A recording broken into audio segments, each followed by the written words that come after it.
this news can be a great news for you if you decide to strengthen your conscious existence. Listen carefully.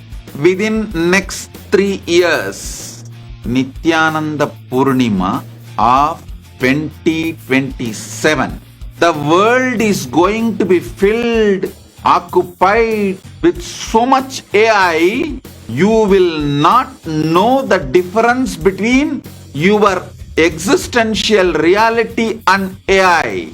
You are going to be living in a world where artificial intelligence and artificial general intelligence, AI and AGI, is going to take over the world.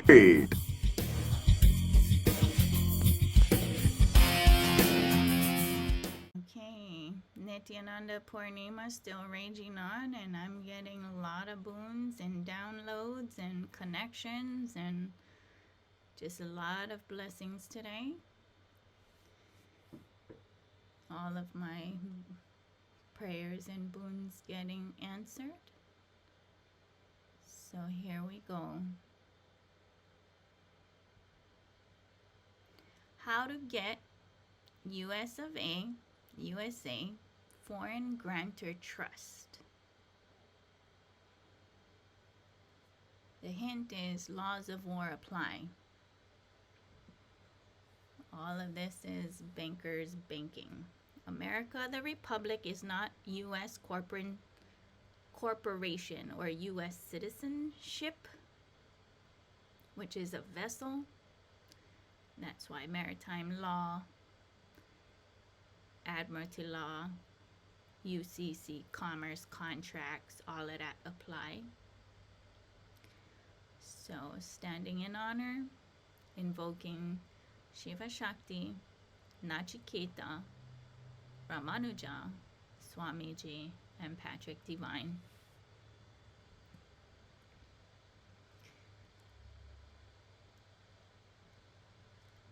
So yesterday I made a video about the Foreign Grantor Trust and showing Patrick Divine's paperwork where his country is stated US of A.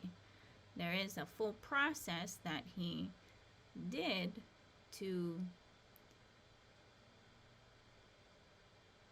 take him home out of Oz.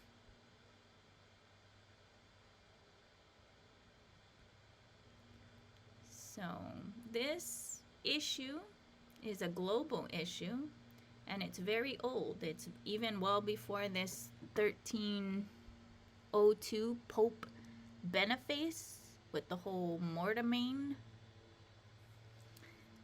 Please watch this video on YouTube by A.G. Middleditch, a stillborn who died without a will intestate, imbued with a criminal charge. Welcome to Earth.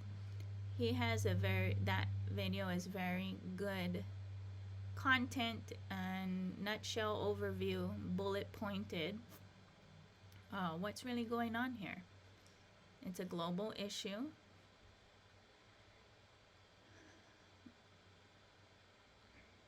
That is in America and Hawaii Kingdom.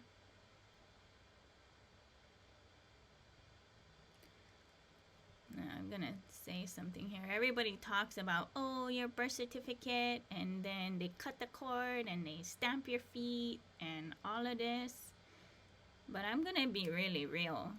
From my perspective, based off of my seeking and the answers that Cosmos shared with me. As a Divine Mother, on behalf of all Divine Mothers, from the Divine Mother. All of that, when you cut the cord, is and first harm, drew blood dropped. They cut the umbilical cord because the most powerful initiation to third eye and Kundalini is umbilical cord initiation. for the 460 powers of Mahadeva to be lived from day one. Mother and father are the first guru. And then people, based on why they took the body and came to planet Earth, will do their seeking accordingly to whatever masters, teachers, or whatnot, and everyone. And even that, people make choices into what they choose to forge their sword or their mind in to become an expert of. And they're everywhere, right? And based off of your vibration, which is your integrity, your honor, you will manifest and attract that, and only that. So, empower with independence. Independent of self is true mother worship. Anything else is premeditated enslavement. So all of this is about that. And it makes me wonder if it really is the war on mother, because only mothers perpetuate anything. What are we perpetuating, and is what you're perpetuating worthy? And most of it is crayon scribbles called books of people posturing or whatever.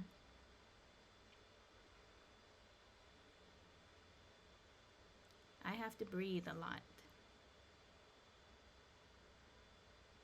But restoring this, which organically happens with the second birth of the placenta,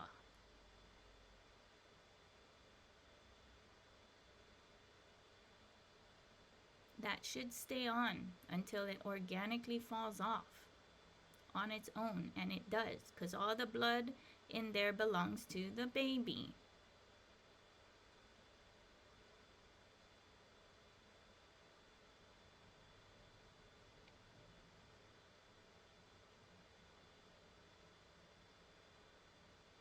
Yeah, I think I've said enough for that understanding.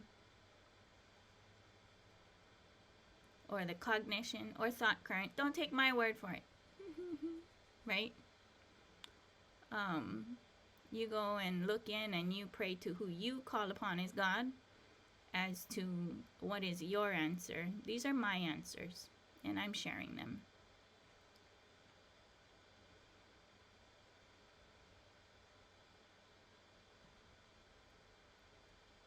Please check out my video I made compiling all of these quote-unquote experts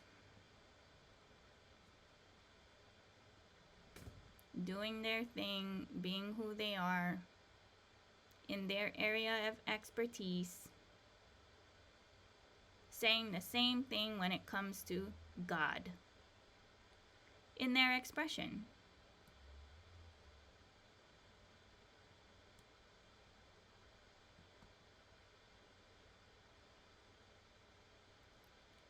So basically, I'm an Advaita, Advaita meaning oneness, communion, inclusivity. Thus, God is oneness, not one.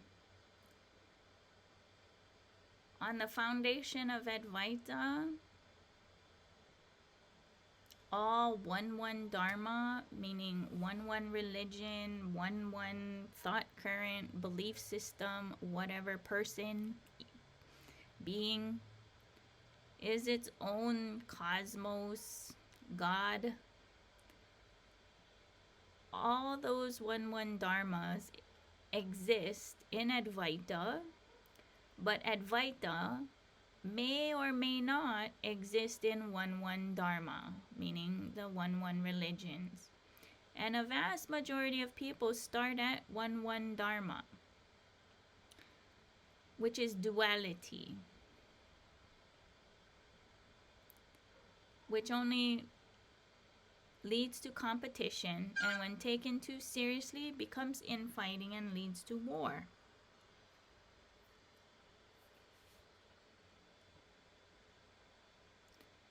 So thus, those who are in that state of mind has not done enough seeking into the truth.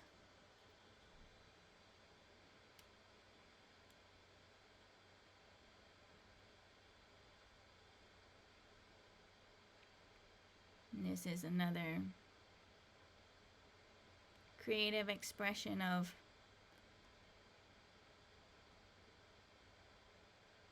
what is one Dharma and what is Advaita.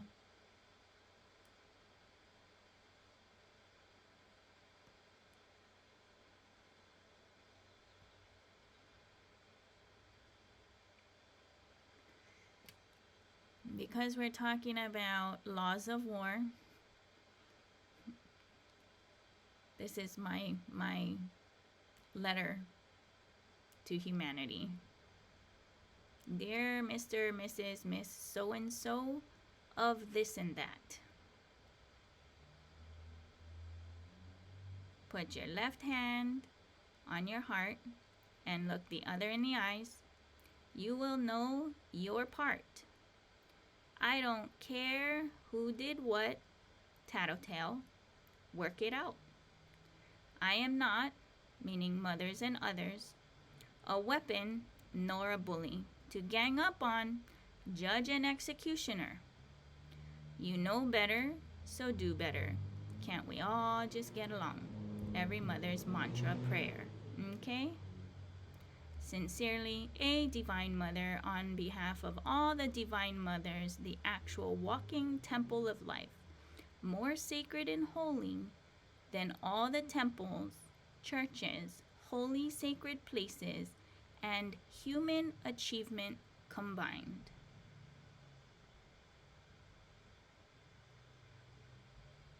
For those male bodies who suffer with insane amounts of testosterone, world leaders, go work it out in the octagon. And what happens in the octagon stays in the octagon, okay, guys? Cage the rage.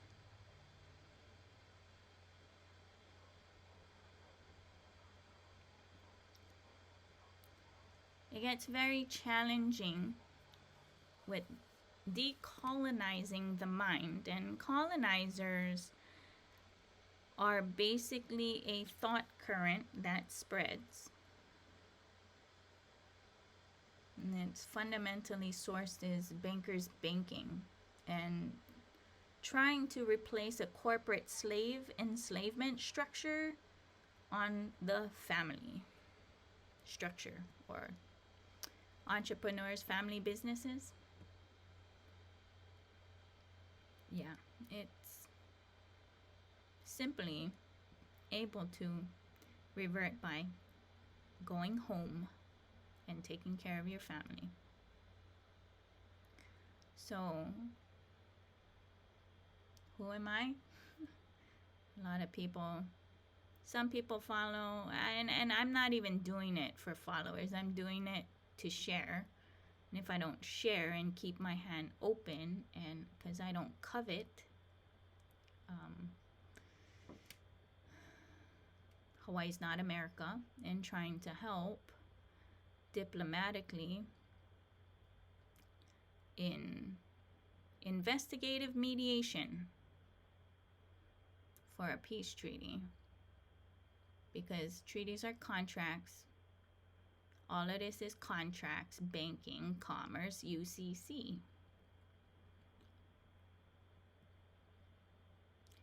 And in that seeking, get to this bridge where I saw that there is a U.S. corporation is not America, the Republic. And because I stand on the spiritual side and looking at that, because that is the ultimate and only freedom, liberty, worth going to bat for. Everything else is kind of like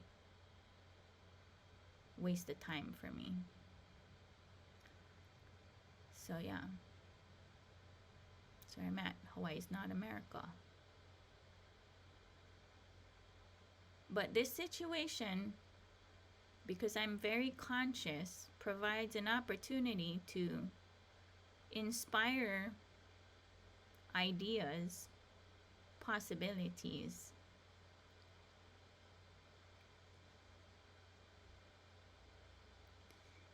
So some people might be like, well, you're not an attorney. I wouldn't want to be one. They pledge allegiance to kleptocracy. That's what the bar is, kleptomaniacs. Besides, anybody can sit and with Google confidence, right? Sit and forge themselves by choice on what they want to learn and master. So I'm gonna say it again. Is it intelligent to go into college debt slavery, to pledge allegiance to the bar, British accredited regency, to practice American law in America, or American law in Hawaii Kingdom that is an official war zone, American occupation when the laws of war apply? Now, how does this connect, right? So I keep seeking, and the amount of information, legal, mind-numbing bullshit, crayon scribbles that I gotta sit and sort through is intense and insane, right? All of it is corporations, right? Bankers banking, colonizers word salads to keep people in their box, prison, yard ornament, perpetuating nepotism, favoritism, nepotistic hierarchical constructs of enslavement, inserting themselves between you and God, who woke you up today and gave you inspiration to create. So some of the word salads is qualify, application, contract, know your place. All of these very violent word salads. What kind of words do you use? Matters.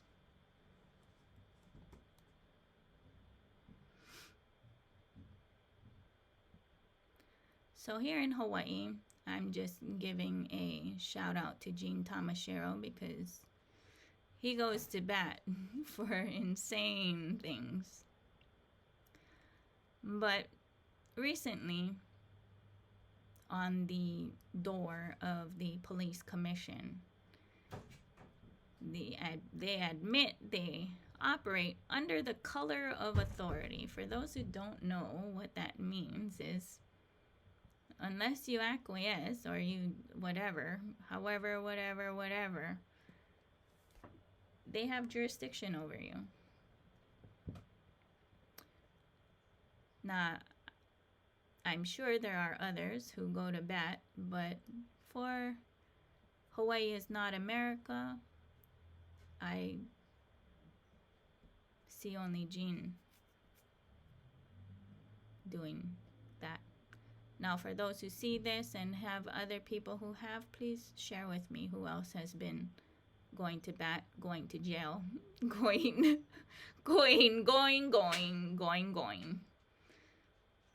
I haven't. So, getting back to Patrick Devine, Foreign Grantor Trust from the Republic. Go look into file folders 6 through 8.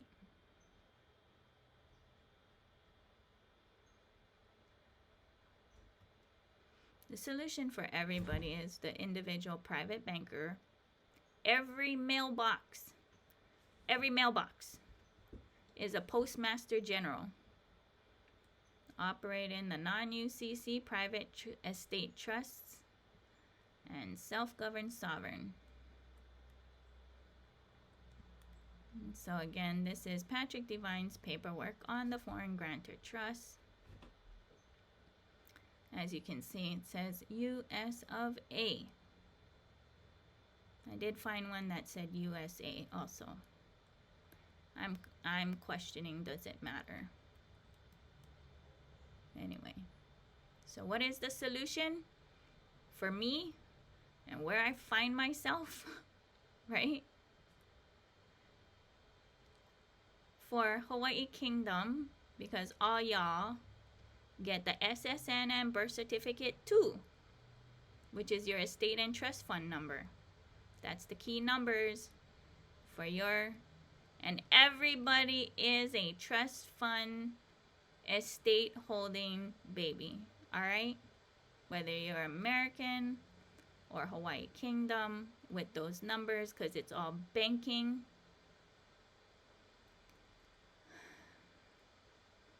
Put together the packages, right? The 1099 OID is for money, 1099A is to buy stuff, 1099C is to cancel debts. Now get this, that is more complex, but I'm trying to point. I'm pointing because we all gotta go to bat and be David against all of that Goliath, because you gotta be able to defend your own paperwork.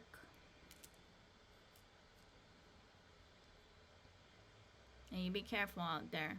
People grabbing your numbers and tapping your stuff and putting bonds and liens on you. That's why I get all this, that. Yeah. And technically, since we're in war, even in America, force majeure works all the way.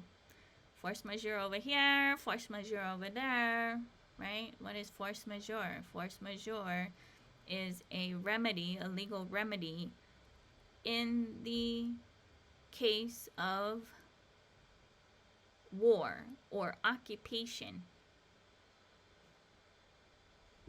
It's in the laws of war. Yeah, I did my 25 days force majeure Christmas. Now I talk about force majeure, I get deleted mid-live feed. But here we go.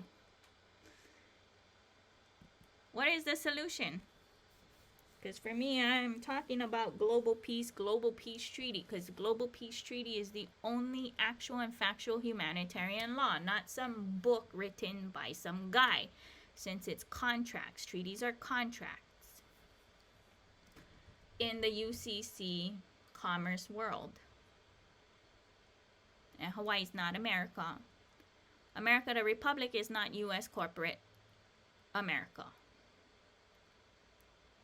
or United States. The Washington, D.C. It's Washington, D.C. versus Philadelphia. So you're going to have to correct your status, yeah? So, but what is the problem? Because Hawaii and the U.S.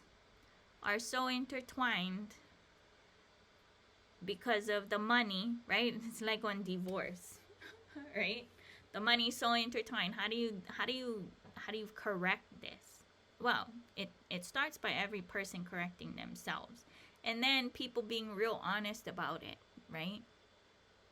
Like the video I made sharing that, hey, these hierarchical constructs are not original Earth people's constructs. They aren't, even for the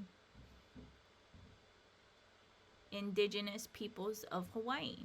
Pre-Pa'au, because Pa'au brought hierarchical constructs of the elite structure, and then the colonizers brought their own brand of that control freak. When in fact, it was families who governed themselves and self-governed sovereigns, right? So what's the solution? Solution is U.S. corporate citizens must expatriate from that corporation and repatriate into the America, the Republic, through an expatriation, repatriation process.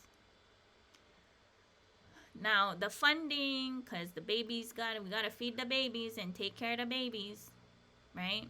Use your 1099A, 1099C, 1099 OID packages. They can be done with or without your 3 EINs. You can use the EIN, or you can use your social security number with the 1040 and 1040V is for the social security numbers. The 1041 and 1041V is for the EIN numbers, the private banker trust. But either which way, we are dealing directly with the Treasury. The IRS is just the secretary processing the paperwork through. So what about Hawaii? Because that's a problem, right?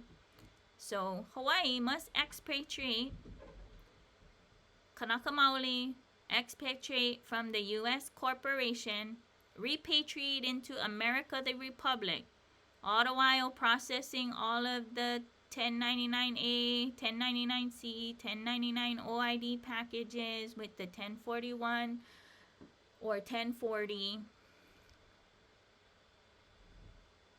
While you go and buy whatever place you want, or that's up to you guys. And then once all of that is done, and liquidate your SSN and the birth certificate and all the bonds, be a bounty hunter and liquidate. Then expatriate from America and repatriate to Hawaii Kingdom subject if that's what you want. I will say this, in my looking around, only America, the Republic, in the way that they have structured it, offers self-governed sovereigns. It's a nation called We the People of kings and queens by family. That's one way. Another way I've been advocating is to have the Tales from the Night Rainbow become the holy book for Kanaka Maoli and its own ecclesiastical court, right? Because they make shit up over there, and you gotta make your own shit up to mirror their shit, bullshit, crayon scribbles, right? You can do it that way and return back to pre-Pa'au lifestyle of community and Malama'aina. I recommend that, and I actually stand there. But yeah. So every social security number and birth certificate is a trust fund baby. So stop being like, oh, I need this and that, and make employees and enslave somebody else. It's like, whoa, slow your roll there. Slow your roll, right? You, me, we are all Paramashiva. All of us are children of God. What is that? You go look in your own heart and you go check that out and get right with God. Get right with Cosmos. Get right with Paramashiva and Paramashiva Shakti. Go get right with Cosmic Mother. No more premeditated slavery employee constructs. Either full disclosure and those people are all about it and that's what they want to do with their life, then great. If that's not what it is, then you're like premeditated, it's the same as premeditated rape, right? We don't talk about that. If you're trying to be a girl's friend with that kind of ulterior motive, it's premeditated rape. Anyway. Moving right along. So no more cages plus no more borders equals Kailasa or heaven on Buloka earth. You, me, we are all Paramashiva. We're all children of God. Anything else is premeditated enslavement. Anything else is premeditated enslavement. So again, this is Tales from the Night Rainbow.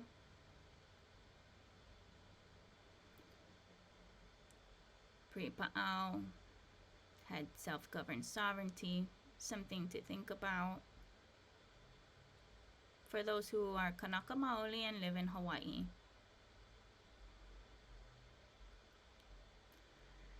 True North.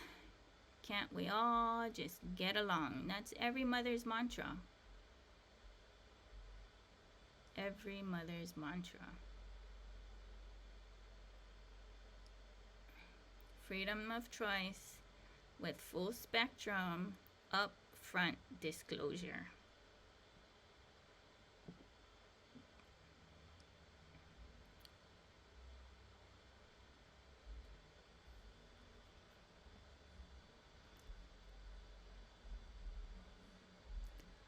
I hope that this graphic more than says enough of what happens. How mutation happens and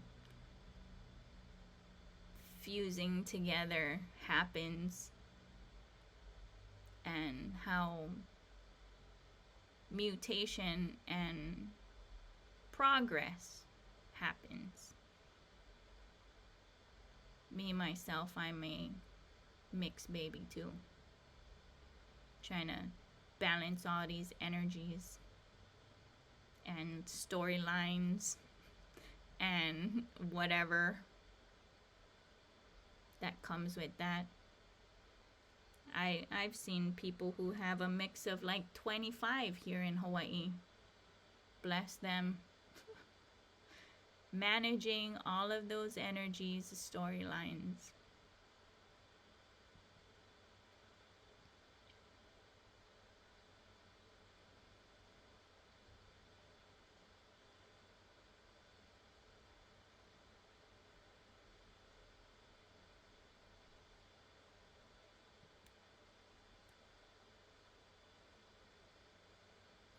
Yeah. Are you a seeker or a sheeper?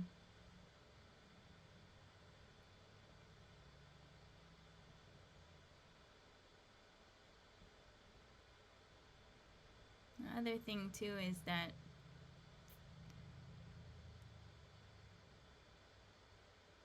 respect is a side effect of love. There's too many people demanding respect, which is all imagination based. Their imagination, somebody else's imagination, and just one big blah of imagination. Only love exists. So going back to mothers initiating third eye and kundalini through umbilical cord initiation.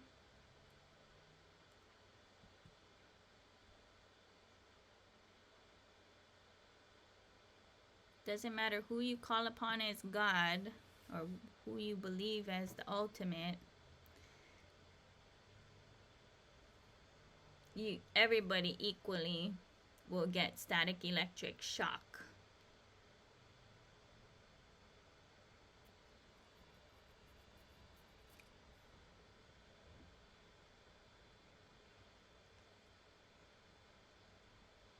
These next graphics I've made as a lightning flash as to what it is, power manifestation, yeah, energy, frequency, vibration. Walking barefoot is the most gentle way to raise humanity's consciousness collectively. So walking barefoot, static electric shock, chills up the spine, hot flashes, orgasms, seizures, darshan, initiation, and power manifestation are all one and the same in quality, but in different quantity. That's why there's a lifestyle attached to power manifestation. And those who live that lifestyle will organically manifest powers.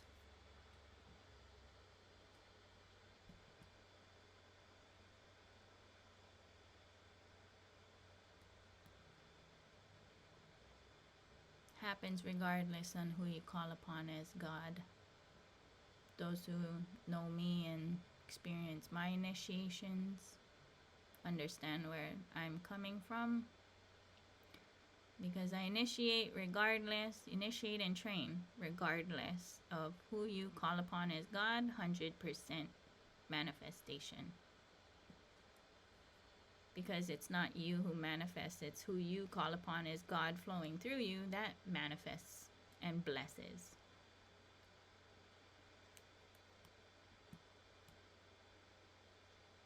A lot of people talk about this, that, but this is all of that in one graphic. If you see it and catch it, you see it and catch it. If not, probably need more seeking. This is for those who are seeking and needed to see this.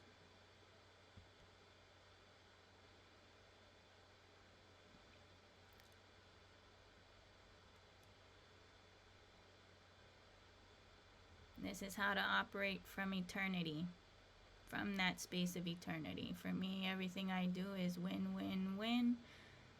From the space of eternity, trying to be gentle about things.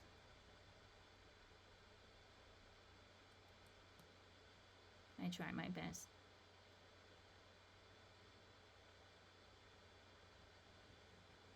So yeah, for me, I do initiate third eye and Kundalini. A lot of people, or most people here, read, see movies about powers.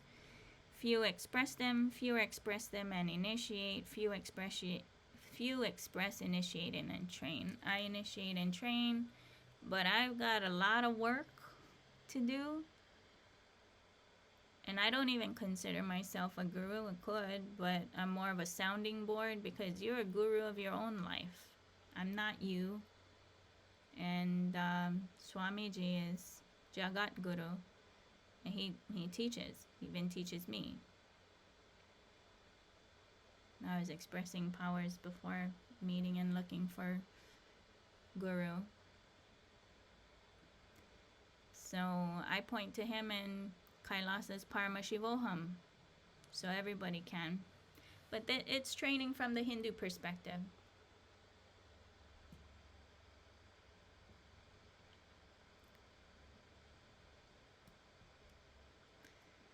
So starting June 1st, which is very exciting because he's talking, we're going into, and he put in a prophecy that in 3 years, everything will be inundated with AI.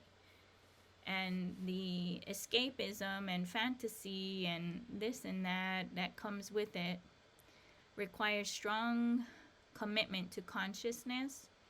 And of course, Kailasa is committed, and so am I, to consciousness. So if you're interested, please attend. It's free.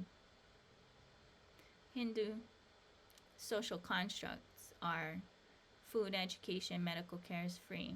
That's the reason why there's so much intellectual theft on yoga and chakras and such, because there is no requirement for royalties needing to be paid since the beginning.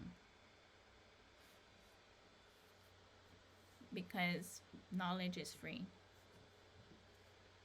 Otherwise, you have enslavement constructs by self-righteous crayon scribblers enamored with the sounds coming out of their mind and their mouth.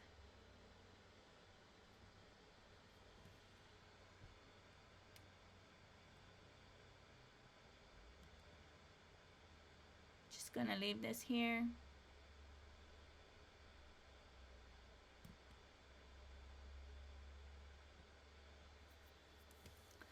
So I'm Patrick Devine puts it very well. I'm going to put in. So there's his some audio interesting developments there. Good. One of the key things here is to go into Anderson's dictionary and read the 3 your pages foreign that deal with country war. trust into the U.S. of A or We're in a USA. civil war. We've been in a civil war ever since The 1871. cognitions need to be there because you gotta defend your We came out of government. the North-South Civil War, and we went right into a United States There's the most versus awesome United States truth bombs Civil War. by Patrick Divine. Aloha. Thank you. Mahalo. Hey, Pat, I was thinking on that passport there that's over 40 years old. I wonder if that's around the time when Nixon went up the gold standard in, what's that, 62 or 3 or 4 or something? And that's when they started putting the passports in blue.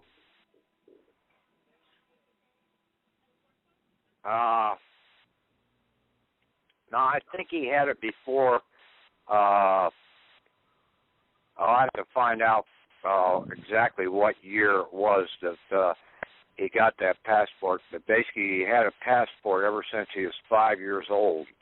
The guy did, and I think that he probably got his original one, or basically the one in the 1950s or early 60s. Yeah, prior to 60. When was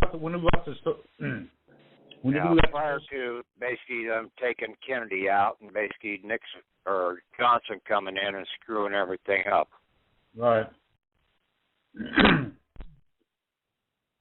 I bet you it's around that time.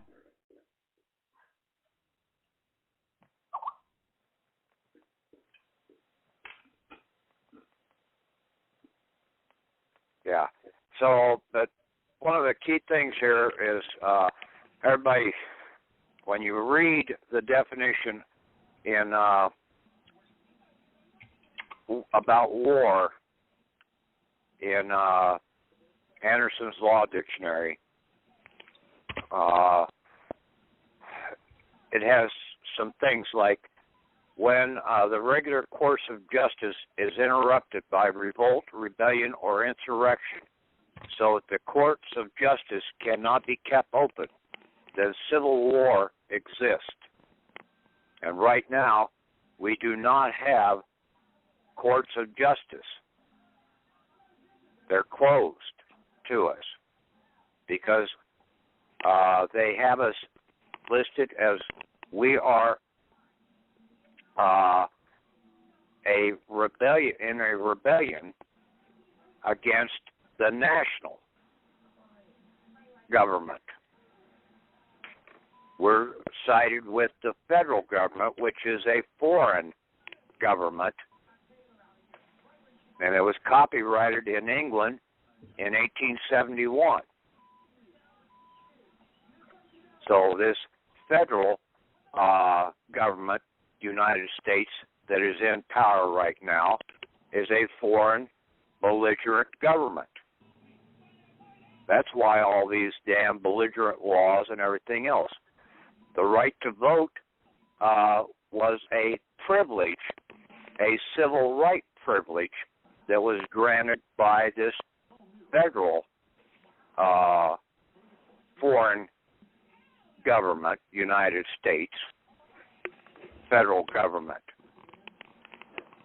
The age 21 is nowhere in the Constitution. The right to vote was given to a man when he turned the age of 25 and had been 7 years a citizen. The same requirement as a House of Representative person. He became an elector at that point in time. It was the electors that were supposed to be electing the president and all of the key offices in the government. Not someone that was age 21 or not a woman, okay?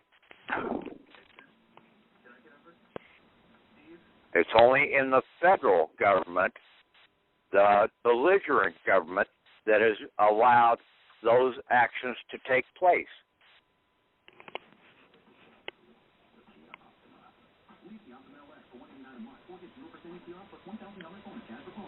See, people don't look closely enough at a lot of these things. We knew there were problems.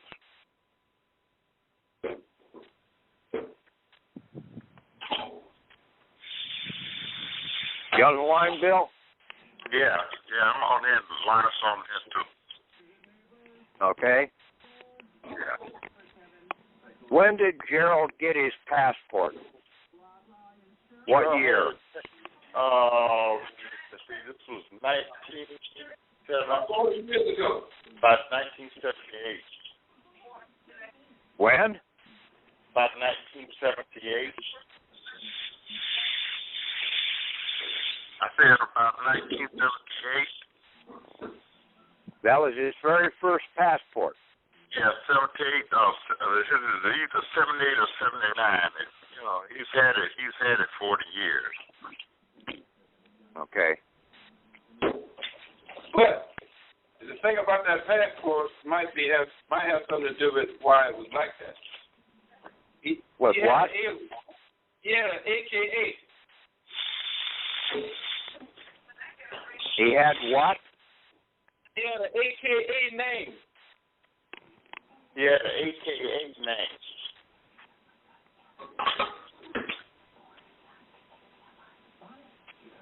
Did you hear that? No, I couldn't hear that. I said he had an AKA name. An AKA. Oh. Dual citizenship.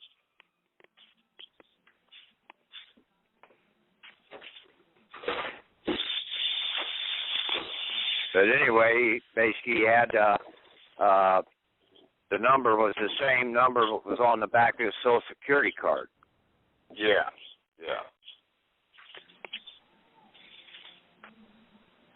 Yeah, that's surprising. It was it was key punch on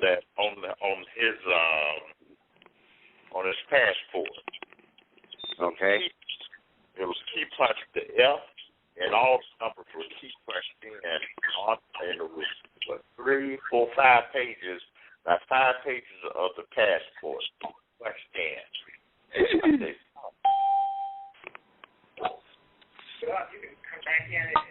Okay. Bill. Yeah. Tell them what you did with some of your tax bills and where you sent them out to in Ogden.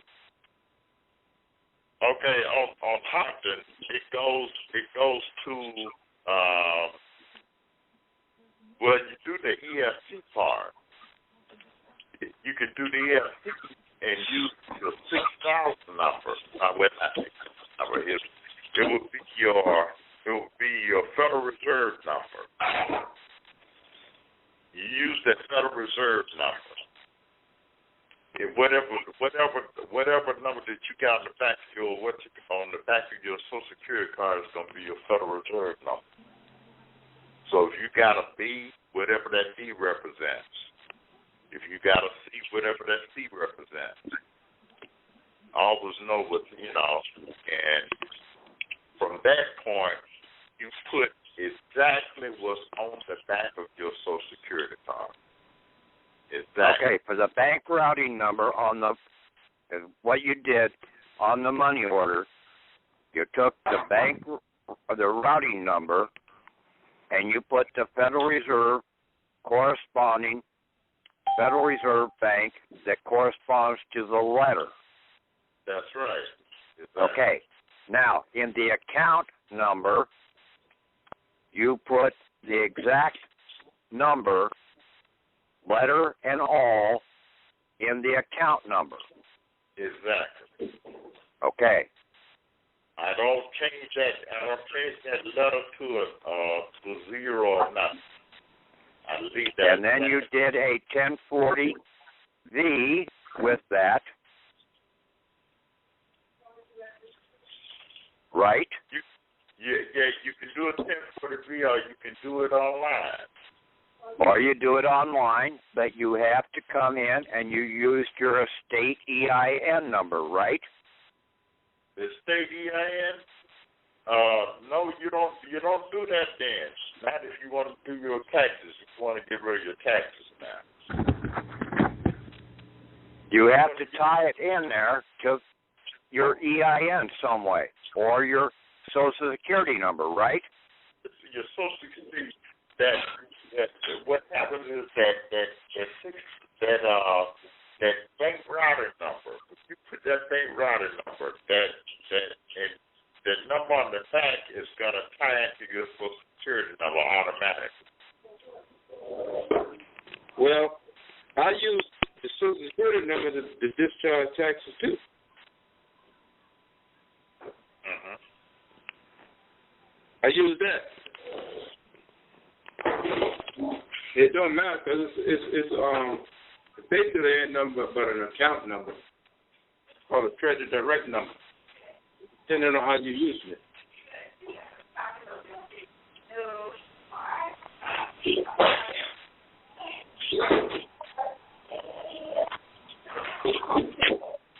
And then, Bill, you can go back and OID that back, right? Well, I didn't let you know I did nobody. You know, I was just so glad to get rid of it. I don't even know how to act. So, cause see, the thing about it, with OID, you gotta know what you're doing. Mhm. You know, I ain't gonna sit there and tell everybody go out here and OID. I'm not gonna say that. Cause you can fool around there and have some problems. Get a what do you call it? A privilege. You can use the OID when you have basically made a conversion of lawful currency into a discounted currency.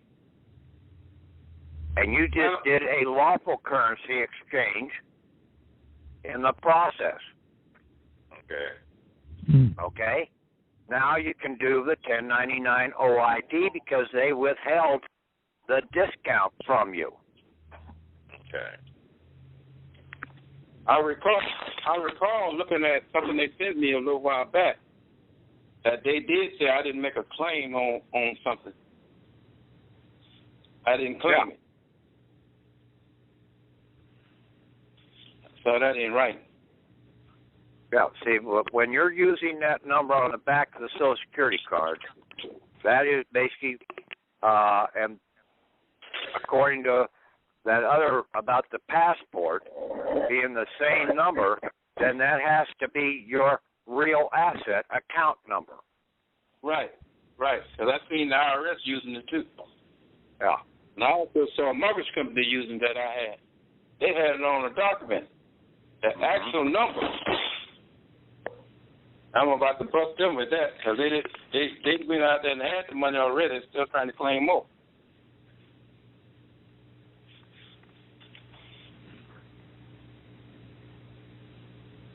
So it has to be the main number doing anything.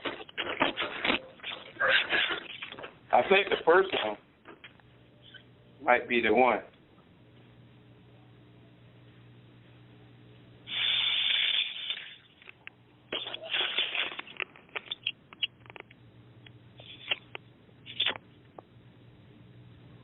Y'all still there? Yeah, I'm still here. Yeah, okay.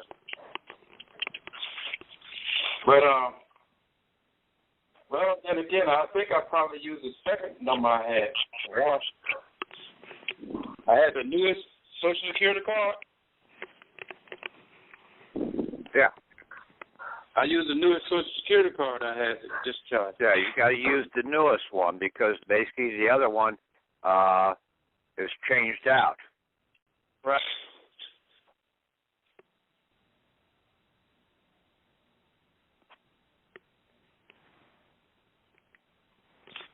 I know some years ago we were attempting to do this. We probably didn't do it right, but we attempted to do the same thing. Mm-hmm. Somebody in 2006 or 2005. What we did was put a zero instead of that letter.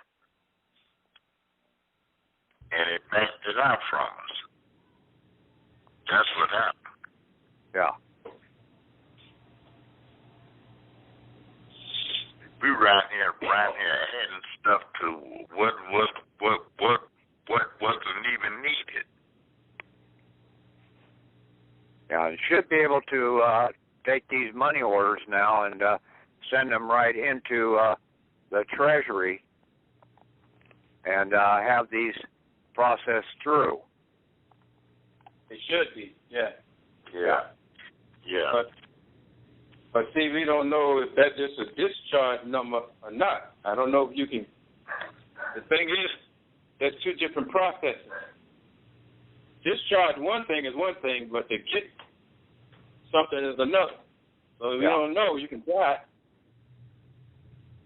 Well, I'll put it to you like this: from what I'm saying, now don't hold me to this, but from what I'm saying is the money orders that Pat has designed. If we put in the routing number with that account, but on the back where it goes to, because they're asking for an account number, just like a bill. If you are requesting, just like you're trying to get rid of a bill, you would do it the same way. And if you have a Grantor's Trust number or an estate number, then those funds would be allocated to that account, from what I can tell. You can have it direct or either EFT it to the bank for a debt. Let's say, for instance, let's say you had a balance in your checking account or an account. If you wanted to get rid of the debt, you have to do that the same process. Say if you had a loan and you were paying it on, you borrowed some money from the bank or mortgage from a mortgage company. Same process. That's correct. Yeah. Now, you should be able to take that money order, do a 1099-A or a 1099-C along with it, send that out to the same place, to that Ogden address, and put that in and have a bill sent by the Treasury, have the Treasury send a Treasury check to whoever. Correct.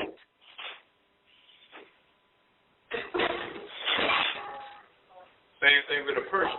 You should be able to do that way too. Well, Yeah. Now, you got to remember this. You got to have a bill. You just can't just say, "I'm sending this to such and such." You have to produce a bill, because everything is primarily off a bill. Yeah, or you do a 1099-A or a 1099-C along with it. Yeah. That's your bill. Yeah. A bill of lading. That's your bill. Tim.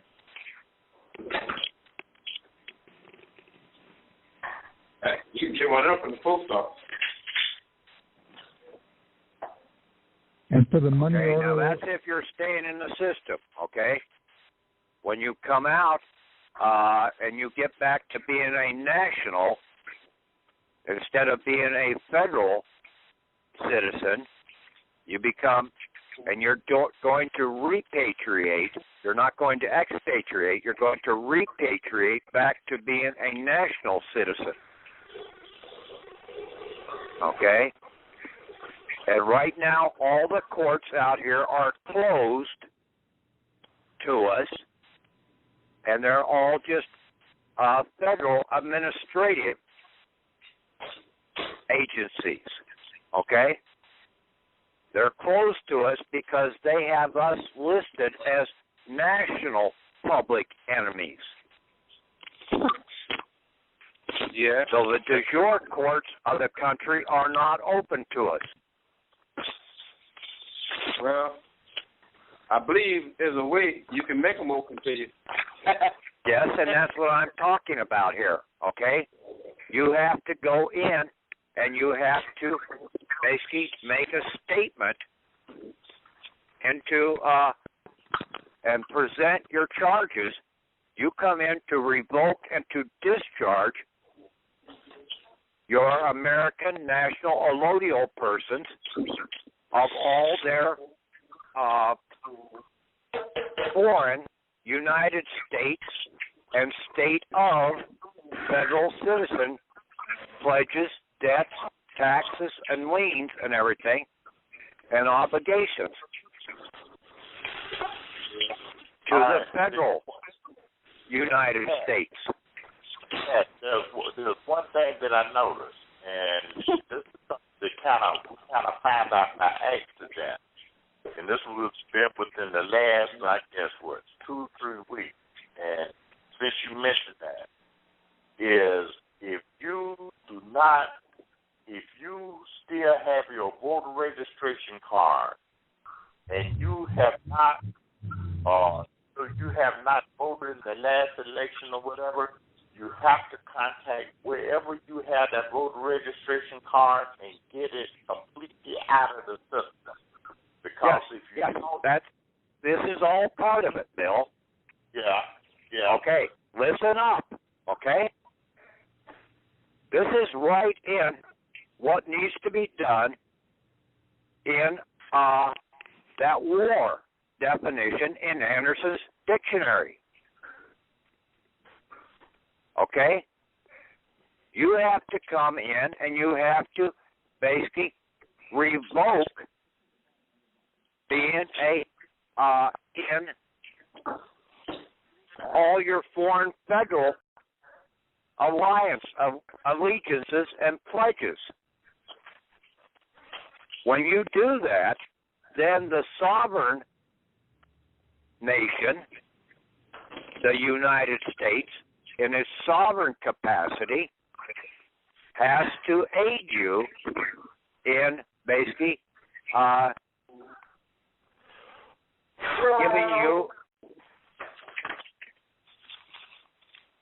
aid you in basically your right of repatriation back to being a national citizen and have the restoration and your restorative remedies restored to you.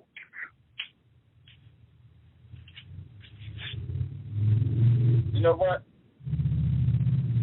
I recall somebody been reading the paper the other day, and this lady had married a foreigner. And what they did, because she married a foreigner, they repatriated her to a state citizen. In other words, she couldn't vote no more. She wasn't a U.S. citizen anymore. When I say U.S., that means a voter is a U.S. citizen. From what I'm understanding here. Okay? Well, she can't vote if she becomes a American national. She can't vote anyway. Yes, and that's exactly what they did with her when she married that foreigner. She became an American national. Yeah, when she becomes an American national, a woman can't vote. Right. A person that's 18 years old can't vote. The only ones that can vote are ones that are of the age of 25 and been 7 years a citizen. A U.S. citizen. A United States of America national citizen. I don't think they can vote. The United States of America national citizen is the only one that has the right to vote after they turn the age of 25 and they've been 7 years a citizen, an American citizen. All the others voting out here is done as a federal citizen, federal United States, a belligerent citizen. Right. Okay? And the initial thing was when they set up the national United States government, they gave the people the right to vote at 21. The 21 was not in the Constitution anywhere.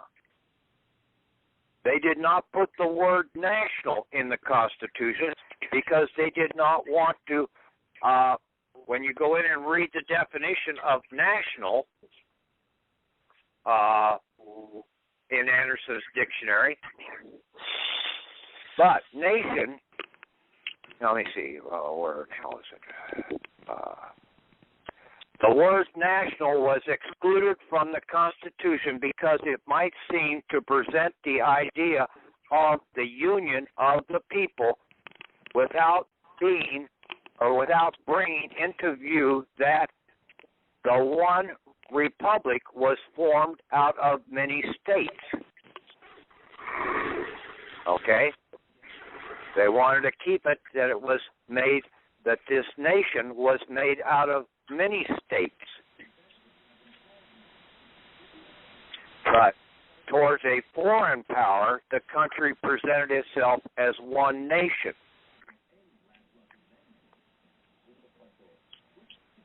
But the word national really is applicable to the whole Constitution. It's a national constitution. And then all this the key office holders in the Constitution are under the first statute that was passed was the act to regulate the time, manner of administrating certain oaths. And this also, Act, Statute 1, Chapter 1, Act, basically also was applicable to all the state governors, their Secretary of States, and other key offices in the state, too, that they had to solemnly swear or affirm that I will support the Constitution of the United States. And that was referring to the United States of America. But see, the bankers saw their hand in basically the deception of using just the United States instead of saying the United States of America. And they played upon that by going in and copywriting the all-capital United States. And then they deceived the people out here thinking that the federal United States was the de jure United States. It's a foreign United States. And it's a belligerent. And that's why ever since 1871, we've been in an American Civil War between the United States and the United States. One is the national, the other one is the foreign, belligerent, federal United States. I think there's a court case out, the U.S. versus U.S. I think I read a court case many years ago that it stated U.S. versus U.S. You're breaking up too much. I said years ago I was reading something on a court case, and it was a court case, U.S. versus U.S. Okay. I'll have to go look that up again, but I distinctly remember that. And say, boy, that's weird. The United States suing the United States? Yeah. Anyway. The United States as the national versus the United States as the federal. Right. Yeah, we can hear you, Gary, when you back away from the microphone. You're overloading it a lot. Oh, okay. I must have a good mic because I'm like 6 feet away. Huh. That could be a mic problem.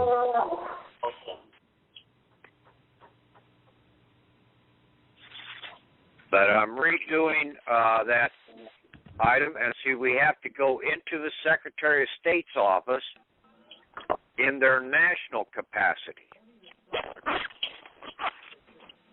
And the same thing going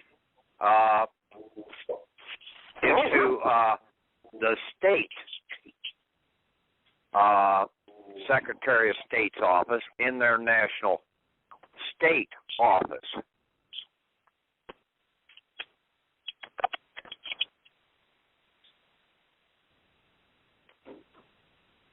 Then also the Attorney General and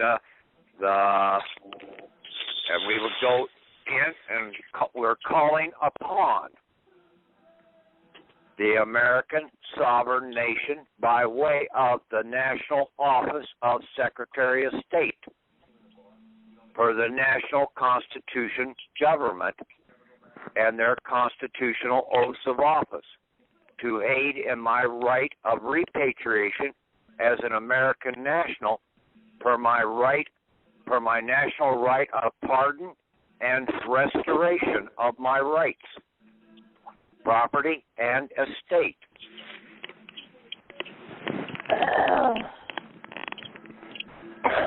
But we have to first revoke and to revoke and to discharge all allegiances to that foreign federal United States belligerent.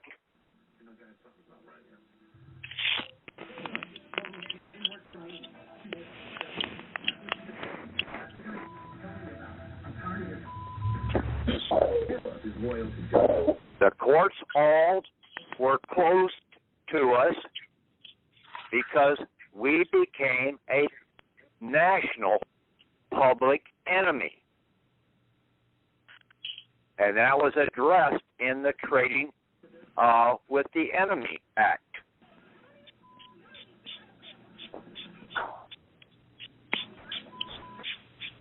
Congress basically made everybody that signed up with the foreign federal United States a national public enemy. Well, one way to sign up is to get a voting card. And that's who you vote for. Well, basically, yeah. And you vote for a bunch of foreigners to regulate your damn way of life. That's right. Get rid of that, you get rid of 90% of it.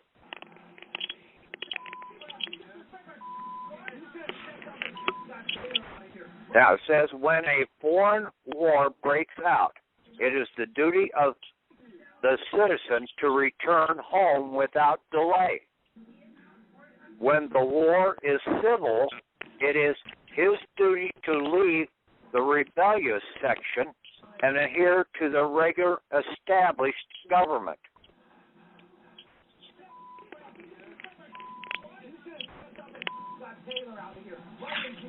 It's your duty to get the hell out of the federal system and get back to the national system. Right.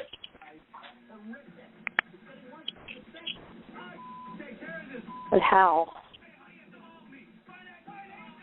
You basically do what I just told you to do. You basically revoke and discharge all adherence to being in the federal system. Any allegiances and pledges, you revoke them. And you come back to the national side of the government through the National Secretary of State's office. So what I believe that when Gerald did that, I think that's what happened. Huh? I think when Gerald got his passport, Yeah? I think that's what happened to that passport. More than likely, yeah. So that gotta go to the Secretary of State, right? Yeah. Yeah. You might can do it to the passport if you send your expatriation paper in with it. Well, you're doing a repatriation. Okay? You're revoking on the one side. So, yes, that's an expatriation from the federal side, but what you need to do is do a repatriation back to the national side.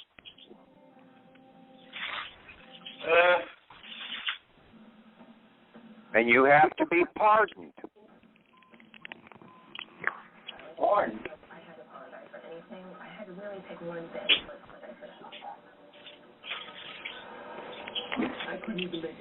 Yes, and basically you can pardon yourself, okay? Right. You can. You're the judge and the jury of everything, so pardon yourself from your court. How you doing, Captain? John, please, where's everybody? You can't get around it. Coming. Really? Yeah. What happened? Yeah, repatriation, the restoration of a person to citizenship previously lost by expatriation, a return to the country of one's birth and citizenship of origin. Okay. I'm doing this for over 30 years, guys. $200,000, is that correct? That's what we have to do. Yeah, and see, we expatriated away from the nation. Mm-hmm. So we have to come back and do a repatriation back to what we had previously lost. Should have been. Yeah. By all their fraud and everything else that they put us under. Yeah.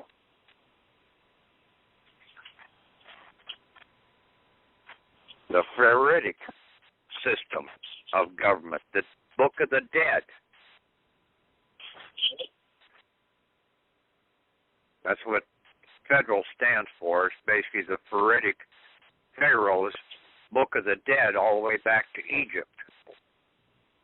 Oh, they got a game for you, don't they? Yeah, I watched a movie the other day on Egypt, and basically these two archaeologists there,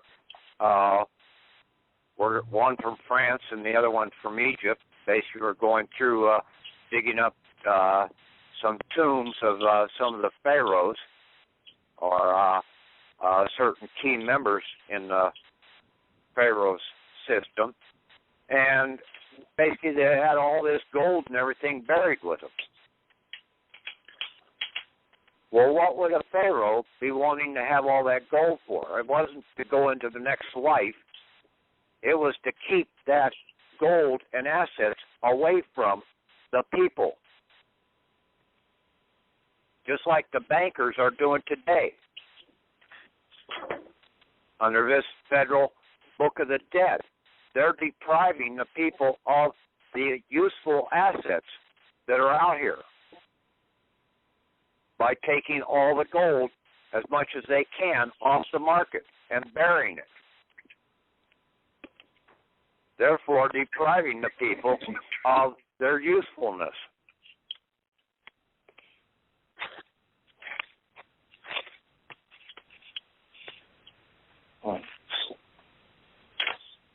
Things haven't changed one bit, okay? And you think you're free? No, you're not. You're enslaved. You're bound. You're under bondage. When you're in the federal system, you are a slave to them. And they treat you as such. Beautiful.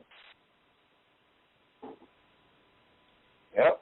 Get out of the way. Get out of place. They come at you. Yeah.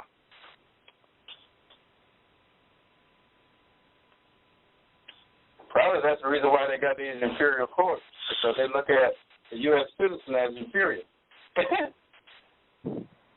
and you go in there, you don't have no right.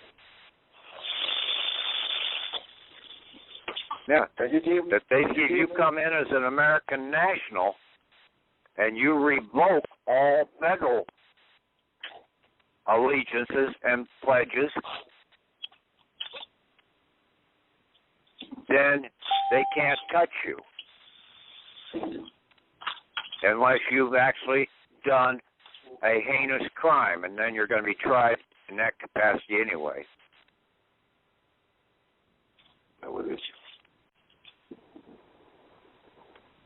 Like murder or something like that.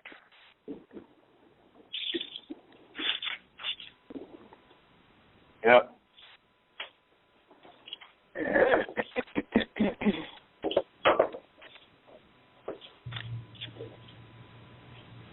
You going to redo that document, you said? I'm redoing the document that I had there for, and I'm calling it my national inherent allodial right of repatriation. Okay. Instead of right of discharge.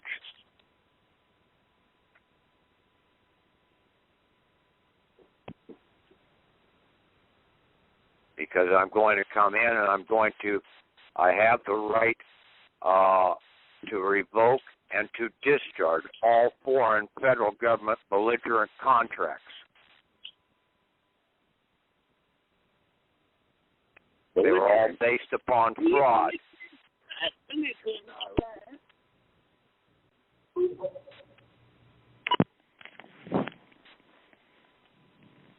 Hey, Patrick, this is Steve in California. Yeah. That kind of refreshed my mind about the Lieber Code, Article 38. It says private property, unless forfeited by crimes or offenses by the owner, can be seized only by way of military necessity for the support or other benefits of the Army of the United States. If the owner has not fled, meaning, you fled your nation if you went to the federal side, the commanding officer will cause receipts to be given which may serve the spoliated owner to obtain indemnity. So you can almost enforce that. You want indemnity, and you're giving them a receipt of your intent, kind of like a bill. Right? But when we come in and we're getting the national government to stand behind us, when we repatriate back to the national government, then we will have the national government coming in and shutting this down and purging the books of all this foreign federal government. Yeah, because you're... charges against us, okay? Yeah. You're going back to the original. You haven't fled like what we've been subterfuged into fleeing our national nation and going into the federal. We've actually fled. But if you haven't fled, they can issue receipts for you to get back in. That's right. The way I'm looking at it. It's either that or, get your land back or get whatever property was taken. You get a receipt to get indemnified. Yeah, see, that's also covered in Title 46 USC Code, United States Codes, Title 46 Shipping Act under Section 73. Okay. That's the case. English law. But see, it also pointed out that, we were supposed to initially have everything restored to us at the age of 25. Even the Social Security card was only supposed to be a 7-year contract, 18 to 25. Huh.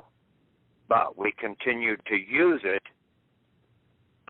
in the process, so therefore we were using it on what in Section 573, Section 8,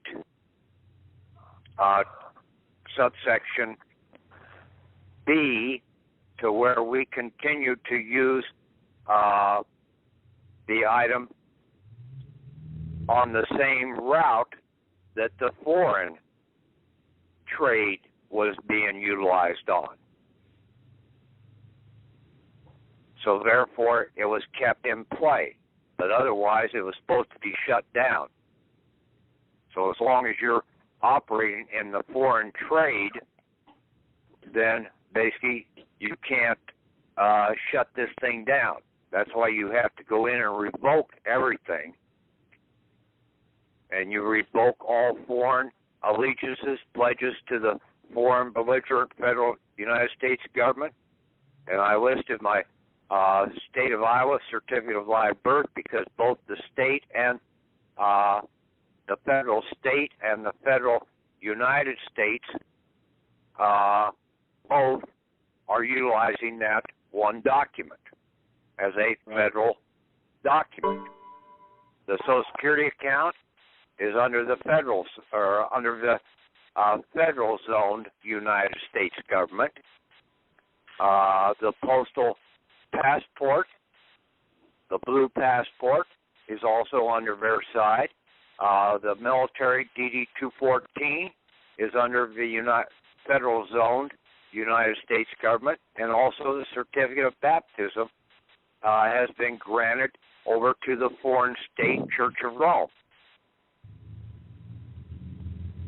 Then I'm revoking all foreign allegiances, pledges to the foreign belligerent federal zone state of Iowa government, the state of Iowa certificate of live birth, the driver's license, the certificate of title to my vehicle, and my voter registration card.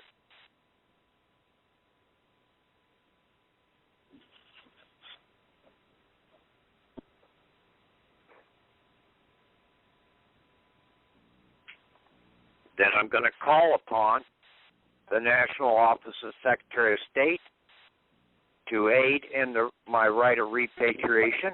I'm also going to call upon the Attorney General's office,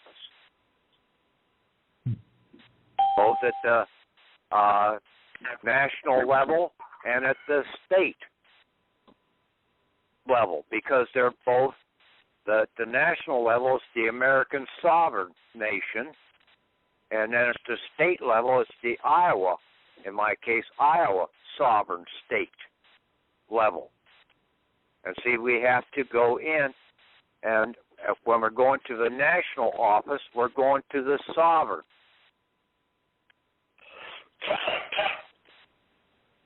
Which is the nation or the state. And we are the sovereignty of the nation or the state.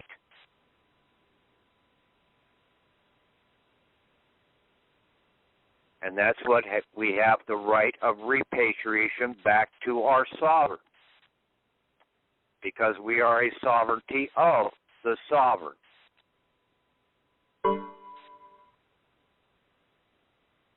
You guys follow this? Yep. Yes.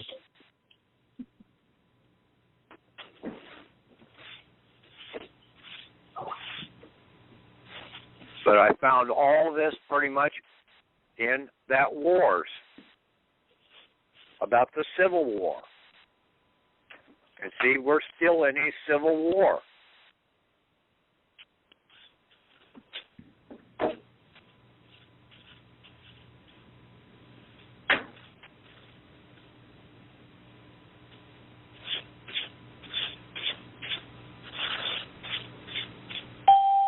Then my very last thing is the United States national government now has 3 days to honor my right of repatriation, with all federal records being purged and my American/Iowa national allodial withheld assets and all other entitlements delivered to this American Iowan national owner in order to discharge the belligerent federal United States and state of Iowa of their American Civil War obligations.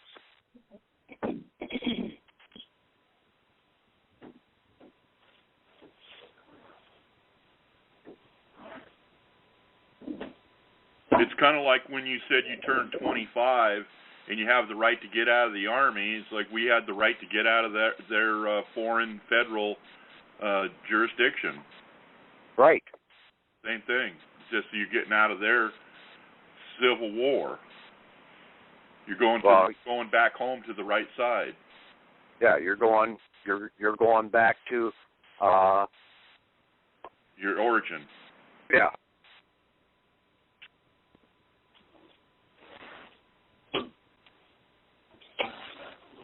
That's what they were supposed to do when you did your service time, but they didn't do it. What's that? I think when you joined the military and you did discharge, you were supposed to have your right documents stored back to you.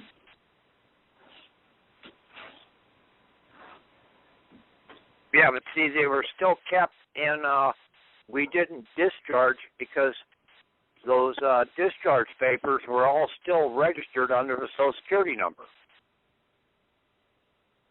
So we were still tied into being being associated with the belligerent federal government. Yeah, that Social Security number is like still wearing a uniform. Yeah. It's keeping you in a belligerent state.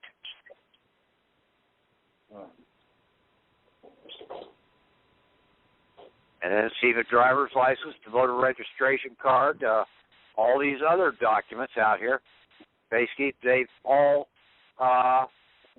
been attached to that Social Security number.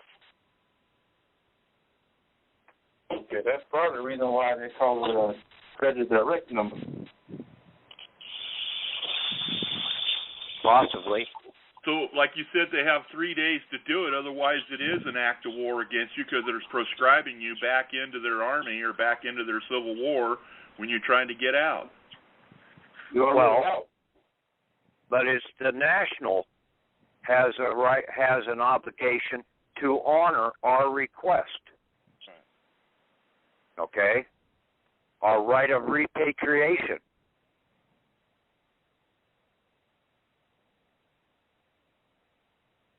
They have to honor our request, yeah. No, they can't. Basically, the sovereign cannot force us. Now it would be the sovereign is forcing us to continue to be a belligerent against them.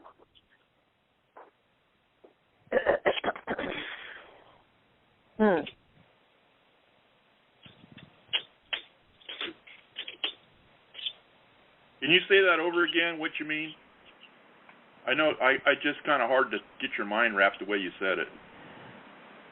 Okay, when we put our request in, okay, to the National Secretary of States, to basically, and to the National Attorney Generals, and also to the National Treasurer and everything else, to have all of our items restored to us under our right of repatriation back to the sovereign.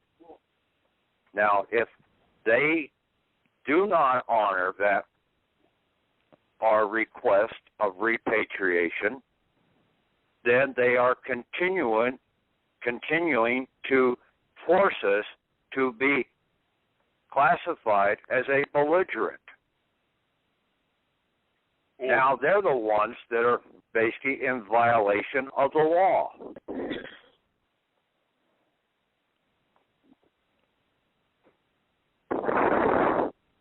They don't care. Don't say that, okay?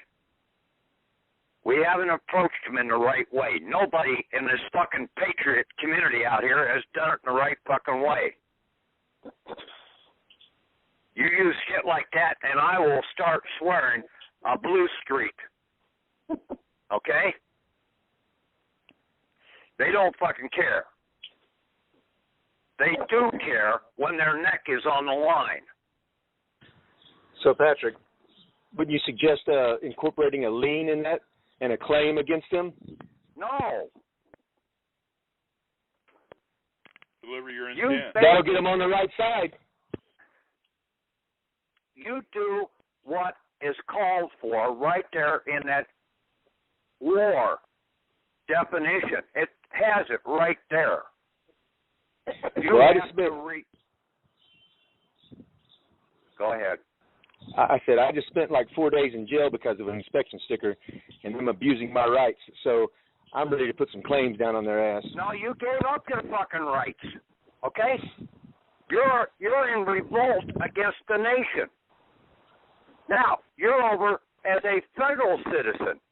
You're no longer as a national citizen. I'm listening. They had every right to kick your fucking ass because you didn't fucking know the difference.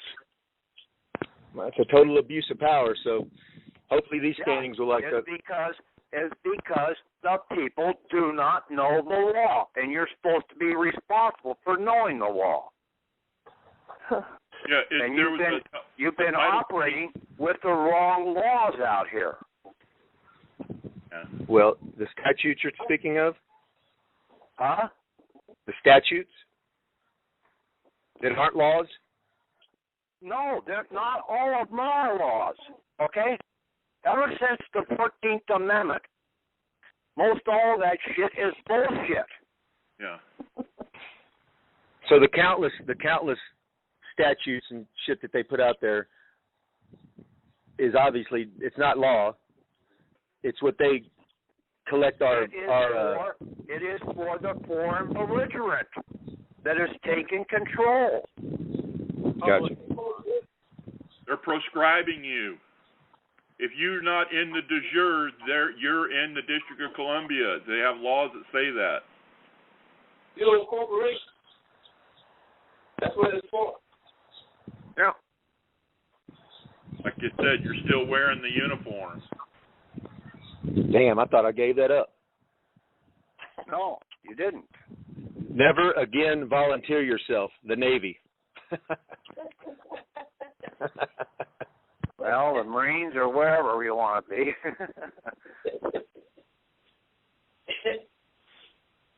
That's what I mean. We should look up the word proscribe too.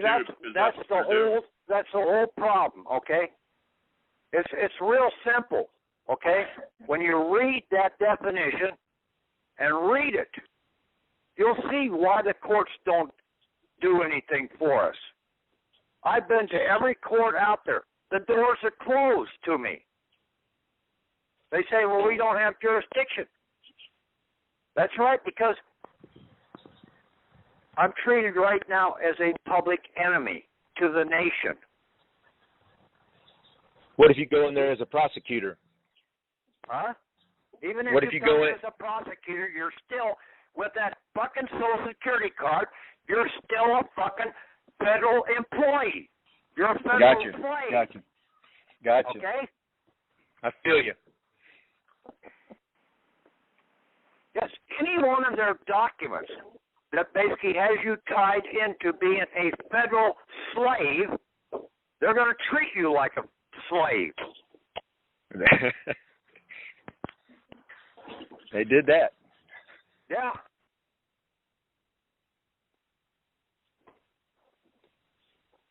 Well, in fact, when I was thrown in there, I felt treated far worse than any slave was ever treated. Or animal. Yeah. Well.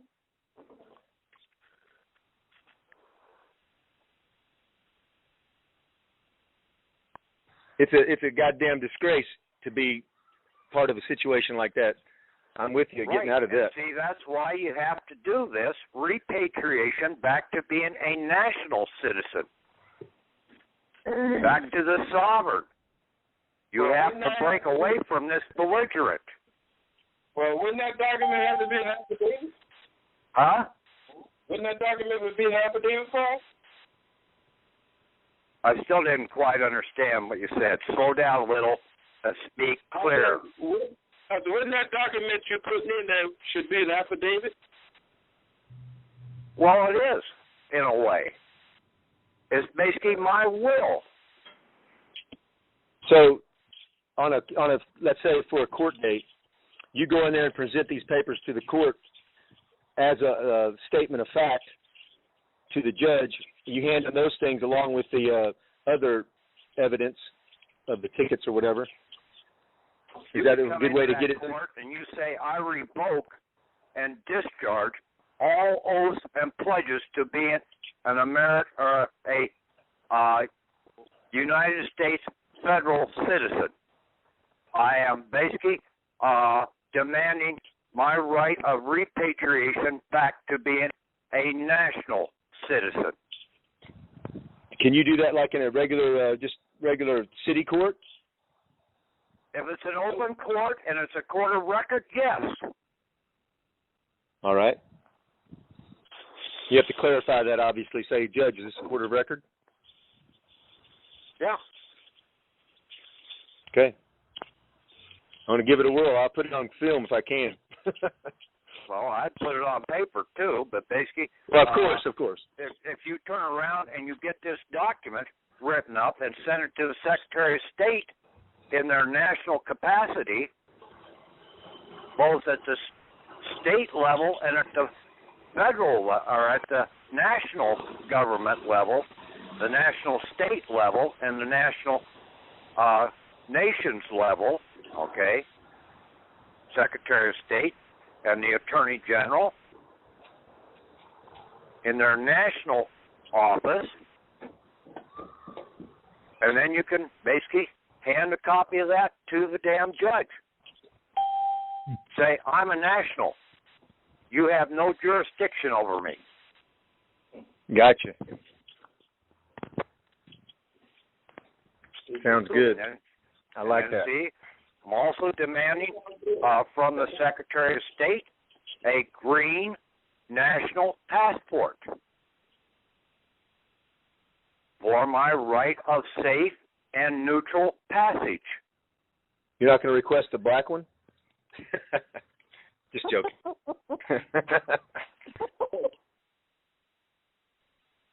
Don't piss me off. I thought I had to give it a try.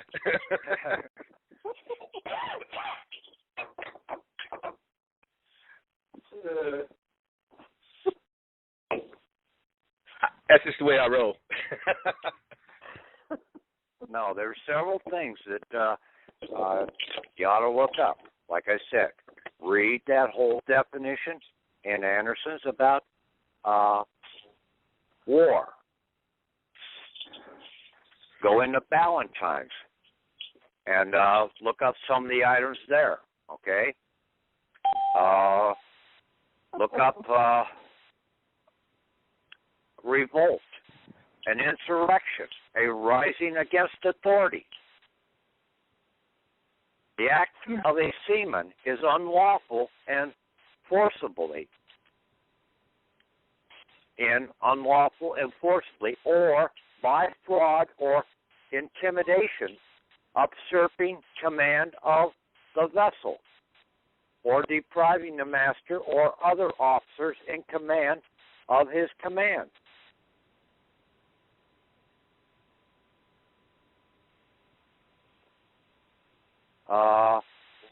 Public enemy, a nation with which the country is at war, or a subject or citizen of a nation with which the country is at war. So if you are a belligerent subject with the foreign, you are now a public enemy to the nation. But see, the nation does not put out a public enemy listing. Sometimes they do.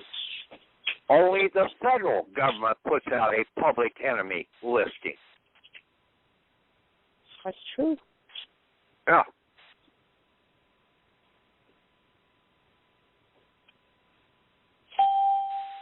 Bondage, involuntary personal servitude, slavery. They placed you in bondage. Easement, okay? There's a Can't solve the bonds. Ease, okay?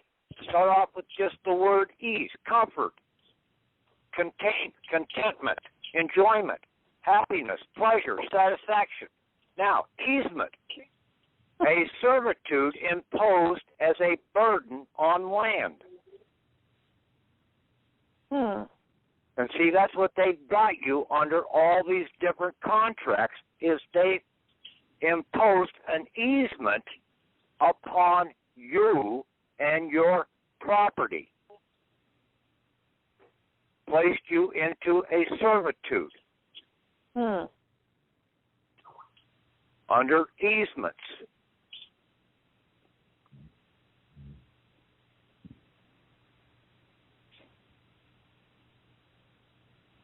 And see, it was originally supposed to be easement for years, for a specified period of time, which was supposed to be only for 21 years. Or like the Social Security account, 7 years. Or like the Selective Service, 7 years, 18 to 25. 7-year contracts are supposed to be, at the end of the seventh year, you are supposed to be freed. That goes all the way back to the book of, one of the books of Moses. Well, biblical numbers, 7 means redemption. So. Now, you're supposed to let aside. You were supposed to free your servant at the end of 7 years.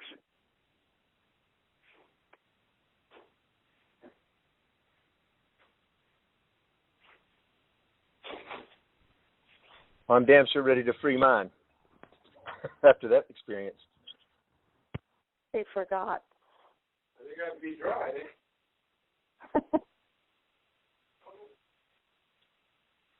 Yeah. Involuntary servitude, neither slavery nor involuntary servitude, except as a punishment for a crime where the party shall have been duly convicted, shall exist within the United States or any place subject to their jurisdiction. Now, that United States was referring to the nation, to the national.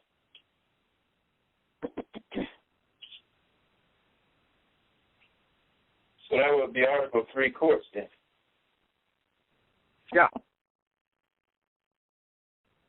And see, that goes back to the 13th Amendment. That there is not to be any involuntary servitude. But is what they got you to do was to volunteer by deception. Yep. Not knowing that you were volunteering into servitude.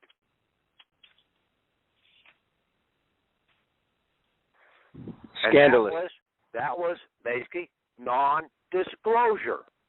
That means all of their contracts are void.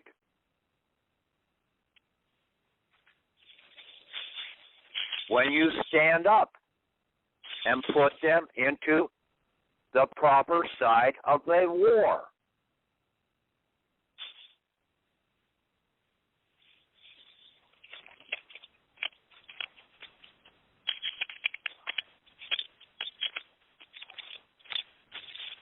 War dissolves a partnership subsisting between citizens of the nations at war.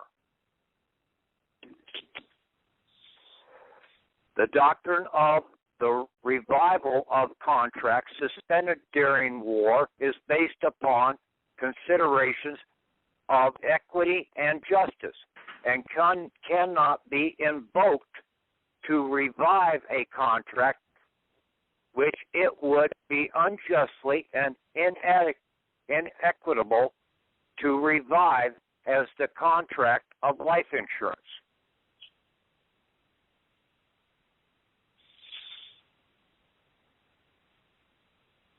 You have to sort of read between the lines of some of this stuff, but basically it's all right there.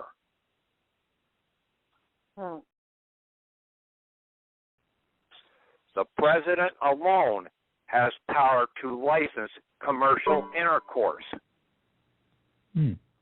Commercial intercourse. Not commerce, but commercial.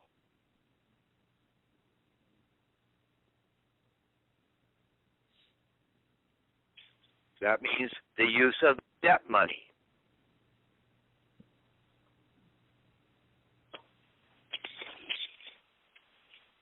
All members of each belligerent are respectively enemies of all other members of the other belligerent. Were commercial intercourse allowed, it would tend to strengthen the enemy and afford facilities for conveying intelligence and even for traitorous correspondence. Trading may be authorized by the sovereign and to a limited extent by the military commander.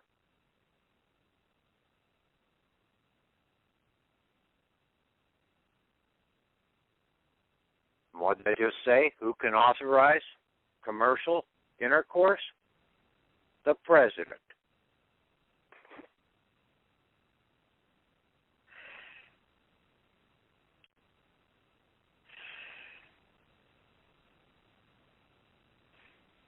Some of the biggest traitors to this country.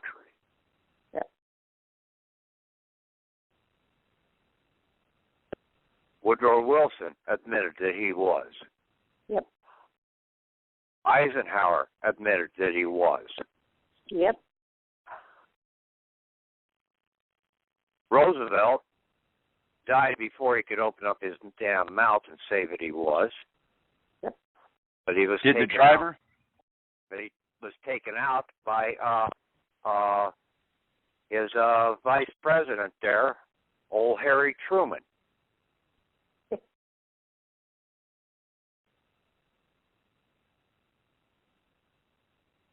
Has the driver come clean yet? Nope.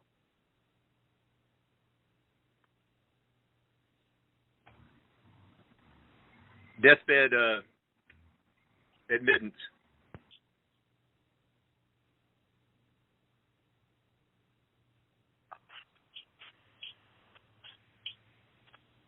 I mean, people should have been totally awake to the fact that basically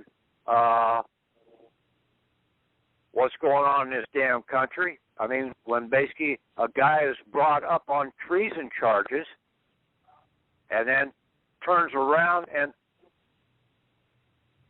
a couple of years later becomes a senator of the United States,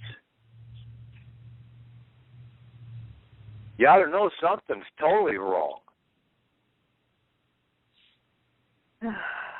Amen. And then later on, one of his sons and his grandson become president of this federal United States. I'm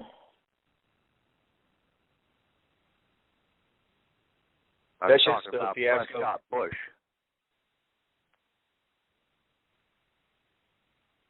That's because they have rigged elections.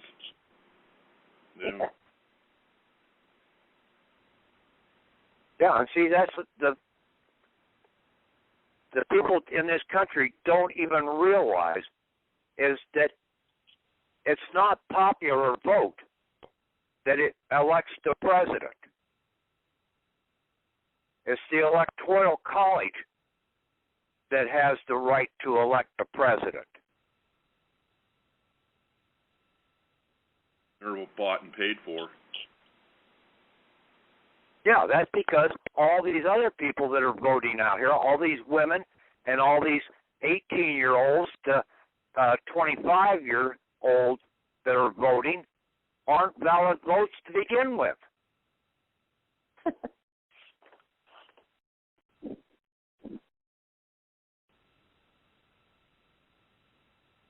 But yet in this society, since there is very, very, very few people that basically are national citizens,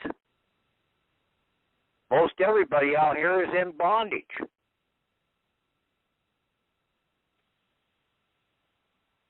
So how can you vote freely? You're not. Even the electoral college people that are going in there are under bondage. They're supposed to be free, but they're not.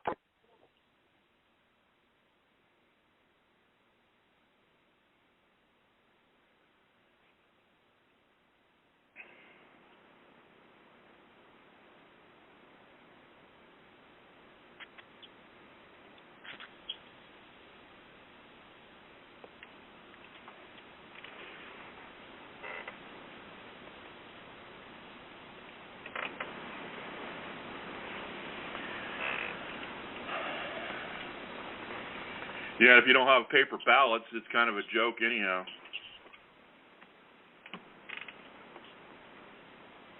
But those paper ballots are basically, those aren't where it's at.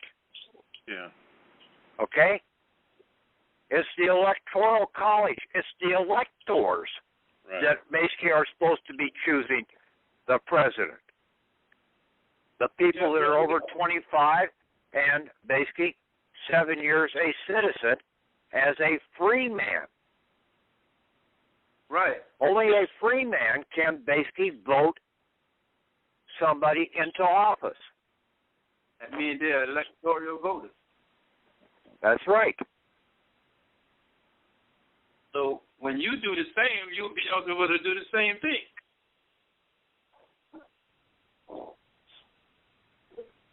Go to the electoral college. That's how you vote. Yeah.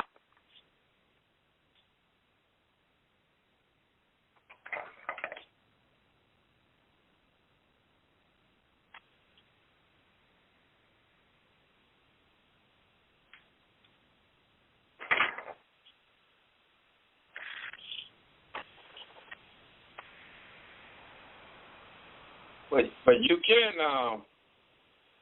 I believe you can, because we did it. Got rid of your voting card. You can do that right at the state level. That's where it began at anyway.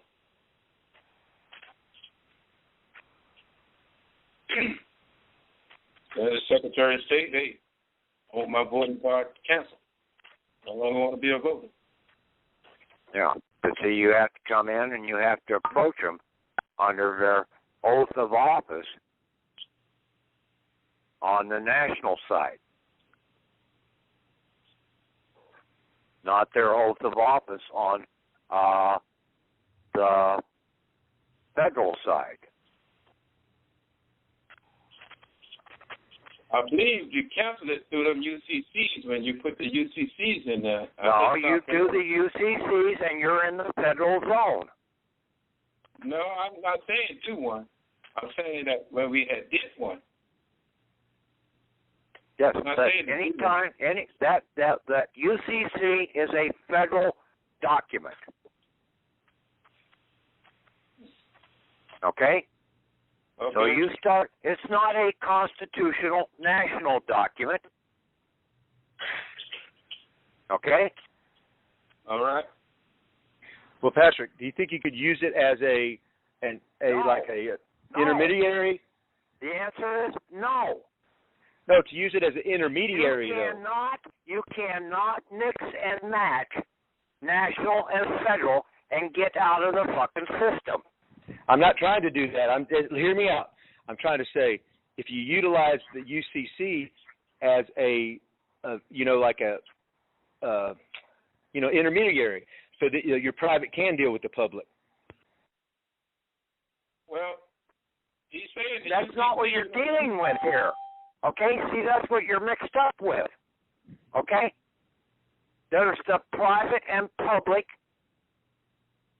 national, and there's the private and public federal.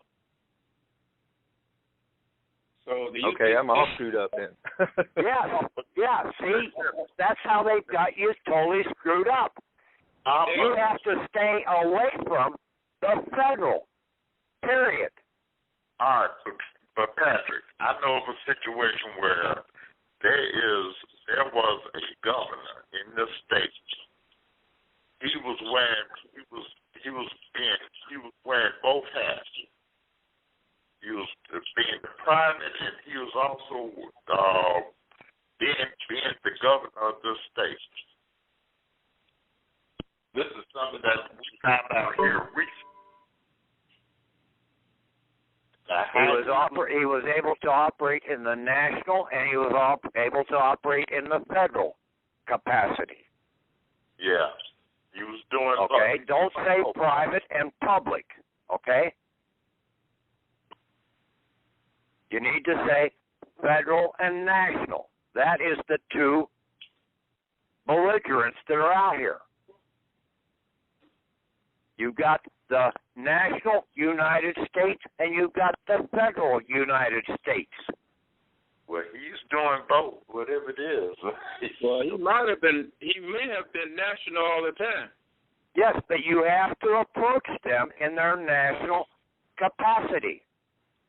That's what I'm saying. If you want to be a national, you have to approach the key people for the sovereign, and the sovereign is the national.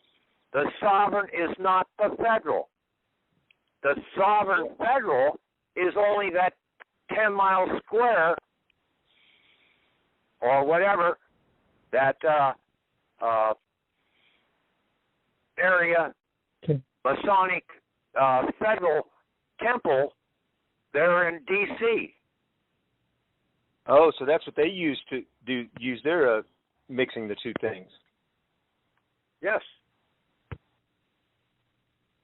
Yeah, the federal zone and basically the national. The federal zone is just a little dinky square.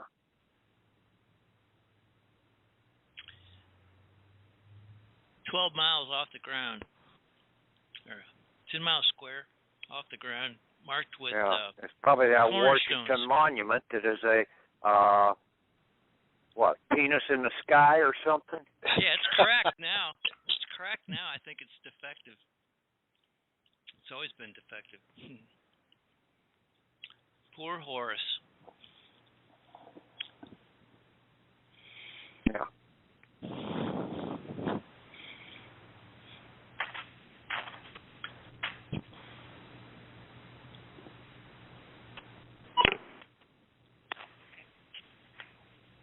When the hell did they I'm glad I build took that 2 red pills. When did they build that damn Washington Monument? Hell, I don't know. But it's sure no pyramid. Wasn't built by any. No, it's probably built by the Federalists. By the Pharaohs. It's an obelisk. Yeah. Yeah, then you got the pike mines. It denotes a rocket ship. Yeah, so The fallacies. It was probably started sometime around 1871. The fallacies. It's got 2 flashing red lights in the top of it, right? Well, somebody right now should be able to look that up on the internet and basically tell me what year that was started. The construction was started in 1848. It was halted from 1854 to 1877 and finally completed in 1884. See, they were in the planning stages of bringing that into power. Yeah. Yep. I wonder if they got it fully repaired. And it was completed, like I said, after the Federal took over control. The Pharaohs.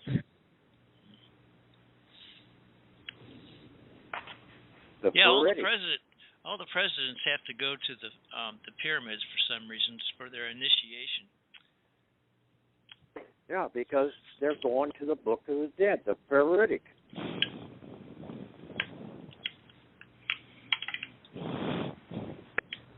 What Moses tried to get the people out of.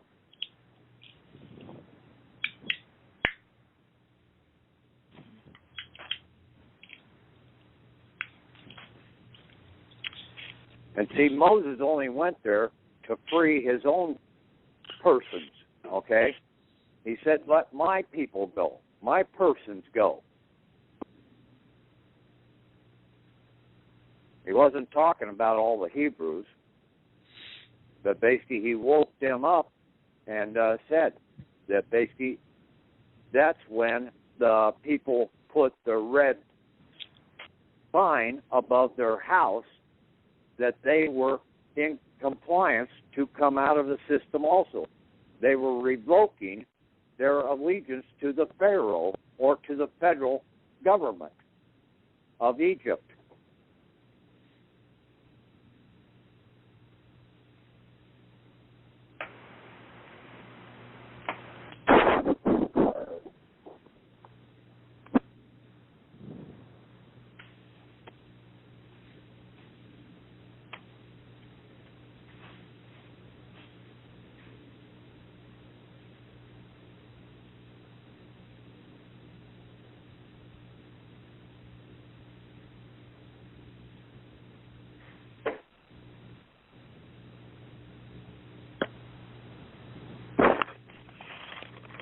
Okay, any other questions on what's going on here? Well, I got a comment, Patrick, and that's like, you know, all these word usages and, you know, trickery and non-disclosure and everything else, it all kind of ties to mysticism, and that's what's retarded our civilizations for millennium.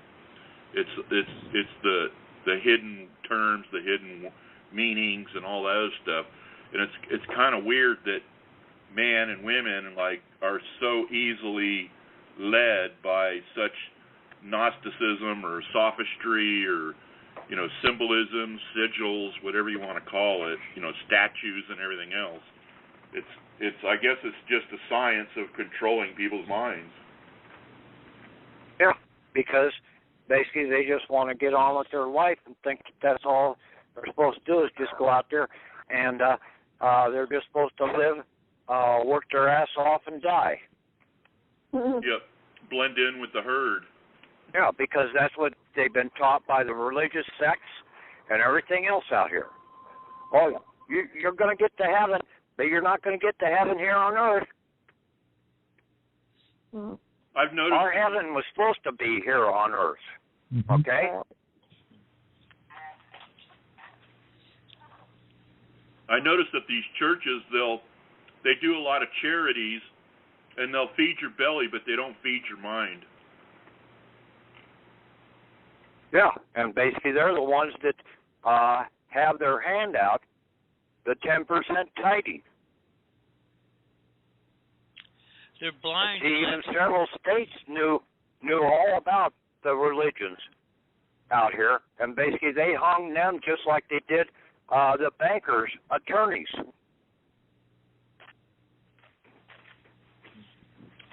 You know, idolism is control, and if you go to a church, they can't really tell you the truth because they'll lose their tax exemption.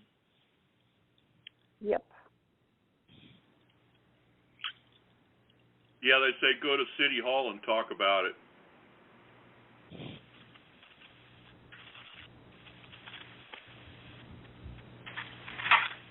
Now, basically, in reading that definition about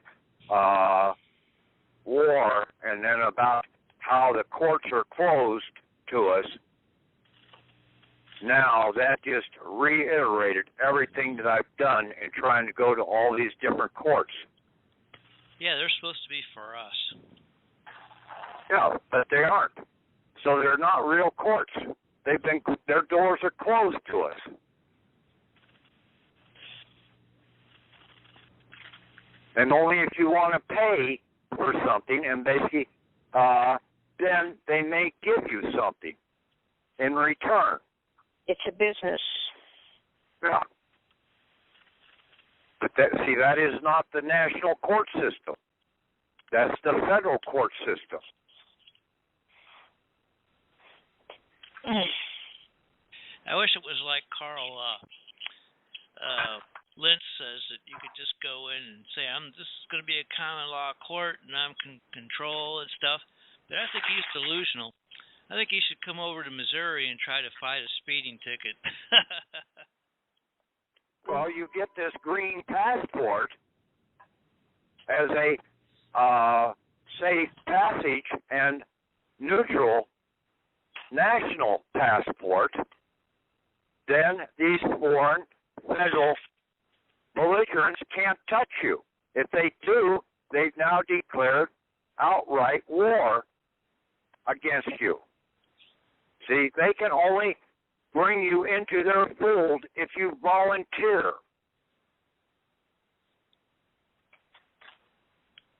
So just applying for the passport, then, Patrick, is not going to cut it. You have to like dissolve those relationships first, and then apply for it. Yeah. For the green. Yes, you have to basically get back to being a national first. But you can do it all in one swell swoop, okay?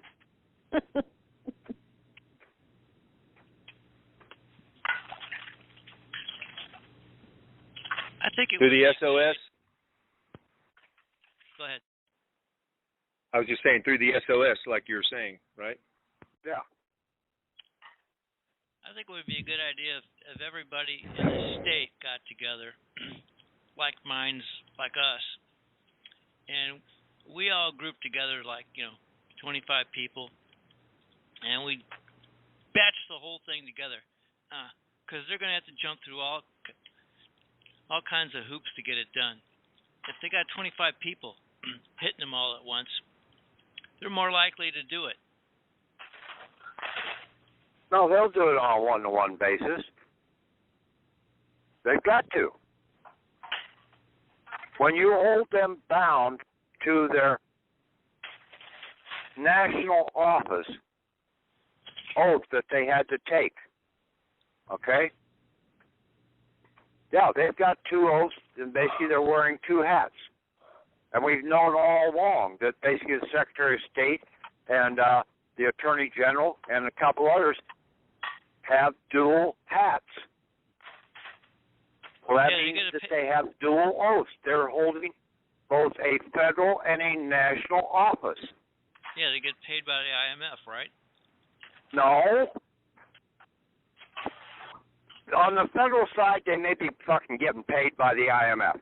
But on the national side, they're getting paid by what their office is supposed to be giving them, okay? All right. Just know that there's a national and there's a federal, two different United States.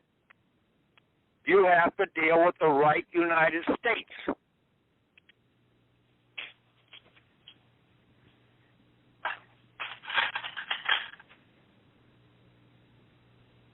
And that holds true at the state level, too. It's called self-determination. You have to know who in the hell you are first, okay? Which side of the fence are you on? And right now, I'll tell you, you're on the wrong side of the fence.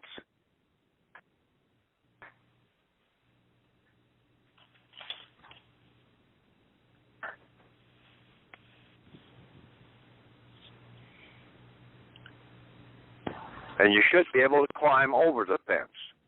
Or you should be smart enough to open up the door or the gate in the fence and go through it. Yeah, you got to convince them that you're no longer the seed. I don't have to convince anybody. All I have to do is revoke.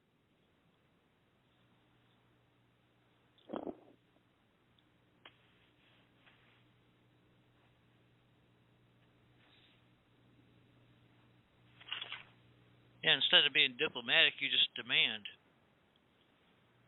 You basically revoke, and this you have the right to revoke and to discharge, okay, all foreign allegiances. Now, after you've done that, now you have presented that to the national, okay? They're public servants. For who? You. They're working for the sovereignty of the country. in the best interest of the nation, they have to allow you to come back home.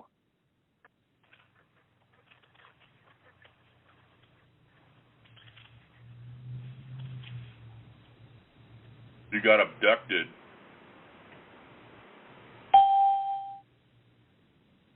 You got connied, okay? We fell You asleep went at to the the wheel. you went to the carnival and you got conned out of some of your money, okay? It's that damn simple. We fell asleep in a boat and we're out at sea, Yeah. just adrift. We're lost cargo. Okay. Go in and look those things over. I'll try and post something to have Tom post up tomorrow before the call, and then you can talk about that tomorrow night. I'm going to wrap it up here. That would be great, Patrick. Thank you. Okay. We'll talk to you Thanks later. for the clarity, man. It's really getting clear now. The fog Okay. is clearing. Yeah. Go Thanks, into the dictionaries, please. Yeah, looking at war. Okay. Yeah, time's are getting closer. Bless Okay. you, Patrick. Okay. Good night. Good night. Bye.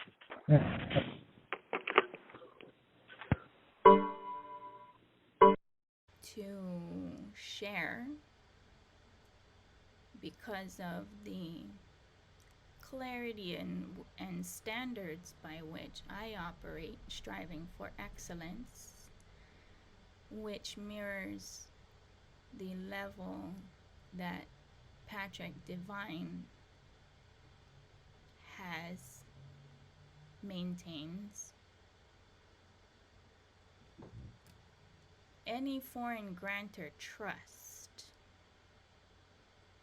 created by those who claim to be in the Republic using non-Hague countries is fraud. Those who stand in honor will never accept any shade of dishonor. Go look into file folders 6 through 8 from the full folders, which should be and is made by Patrick Divine himself, available for free at archives.org. Because without all the full files, certain files will not open. The programmer who created it is brilliant. Go into those files and it is there, the full process. Anything else is fraud and lazy.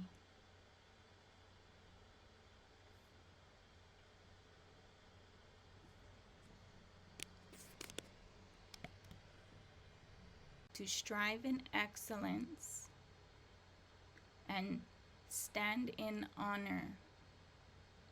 Just like I asked the question, at what percent is it not slavery?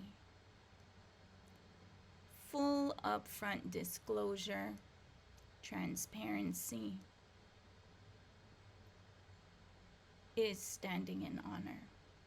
Striving for excellence is what I do and live by, and so did Patrick Divine. He's very meticulous in his methodology. So if you are not having your foreign grantor trust and claim to be in America, the Republic, and using some non-Hague country that is not US of A, you are not in honor and standing in fraud.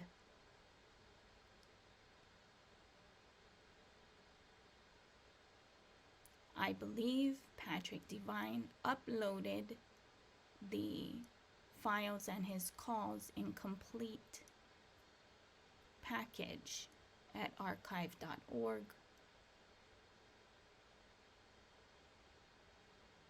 To maintain at least some level of integrity of his work, because he is very aware of demonic tendencies that are ever present in everyone, and choosing to stand in honor is one of the most challenging things every person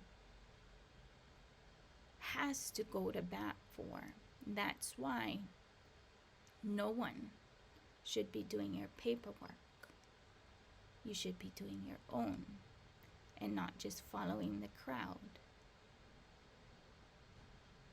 Just leaving this here and sitting with Patrick Divine's content.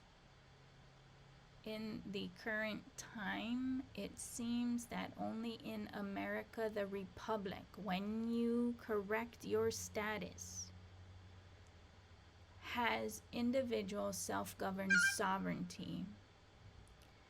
Now, in Hawaii, only pre-Pa'au had self-governed sovereignty. Pa'au brought his brand of hierarchy, which includes the ali'i structure, etc. When Kamehameha had contact with the British, he actually massacred the people for the British brand of hierarchical constructs that he brought to this land.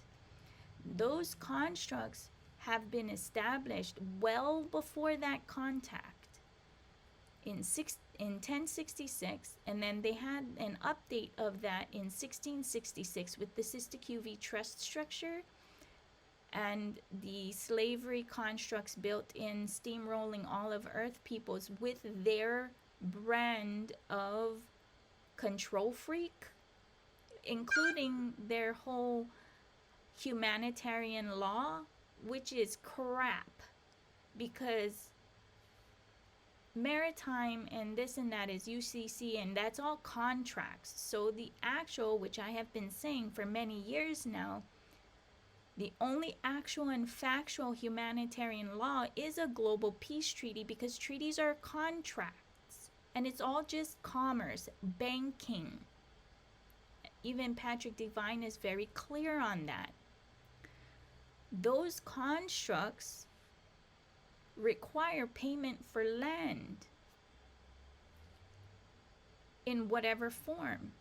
That's why I continually ask, at what percent is it not slavery? So in this modern day, from what I can gather in my research, which is only a snippet of what's out there, it seems because of the way that the charter and this and that and the Constitution, we the people own or have that nobility, and thus any other titles of nobility like judge and this and that is not American Republic constructs. Those are English British constructs. So again, I am pointing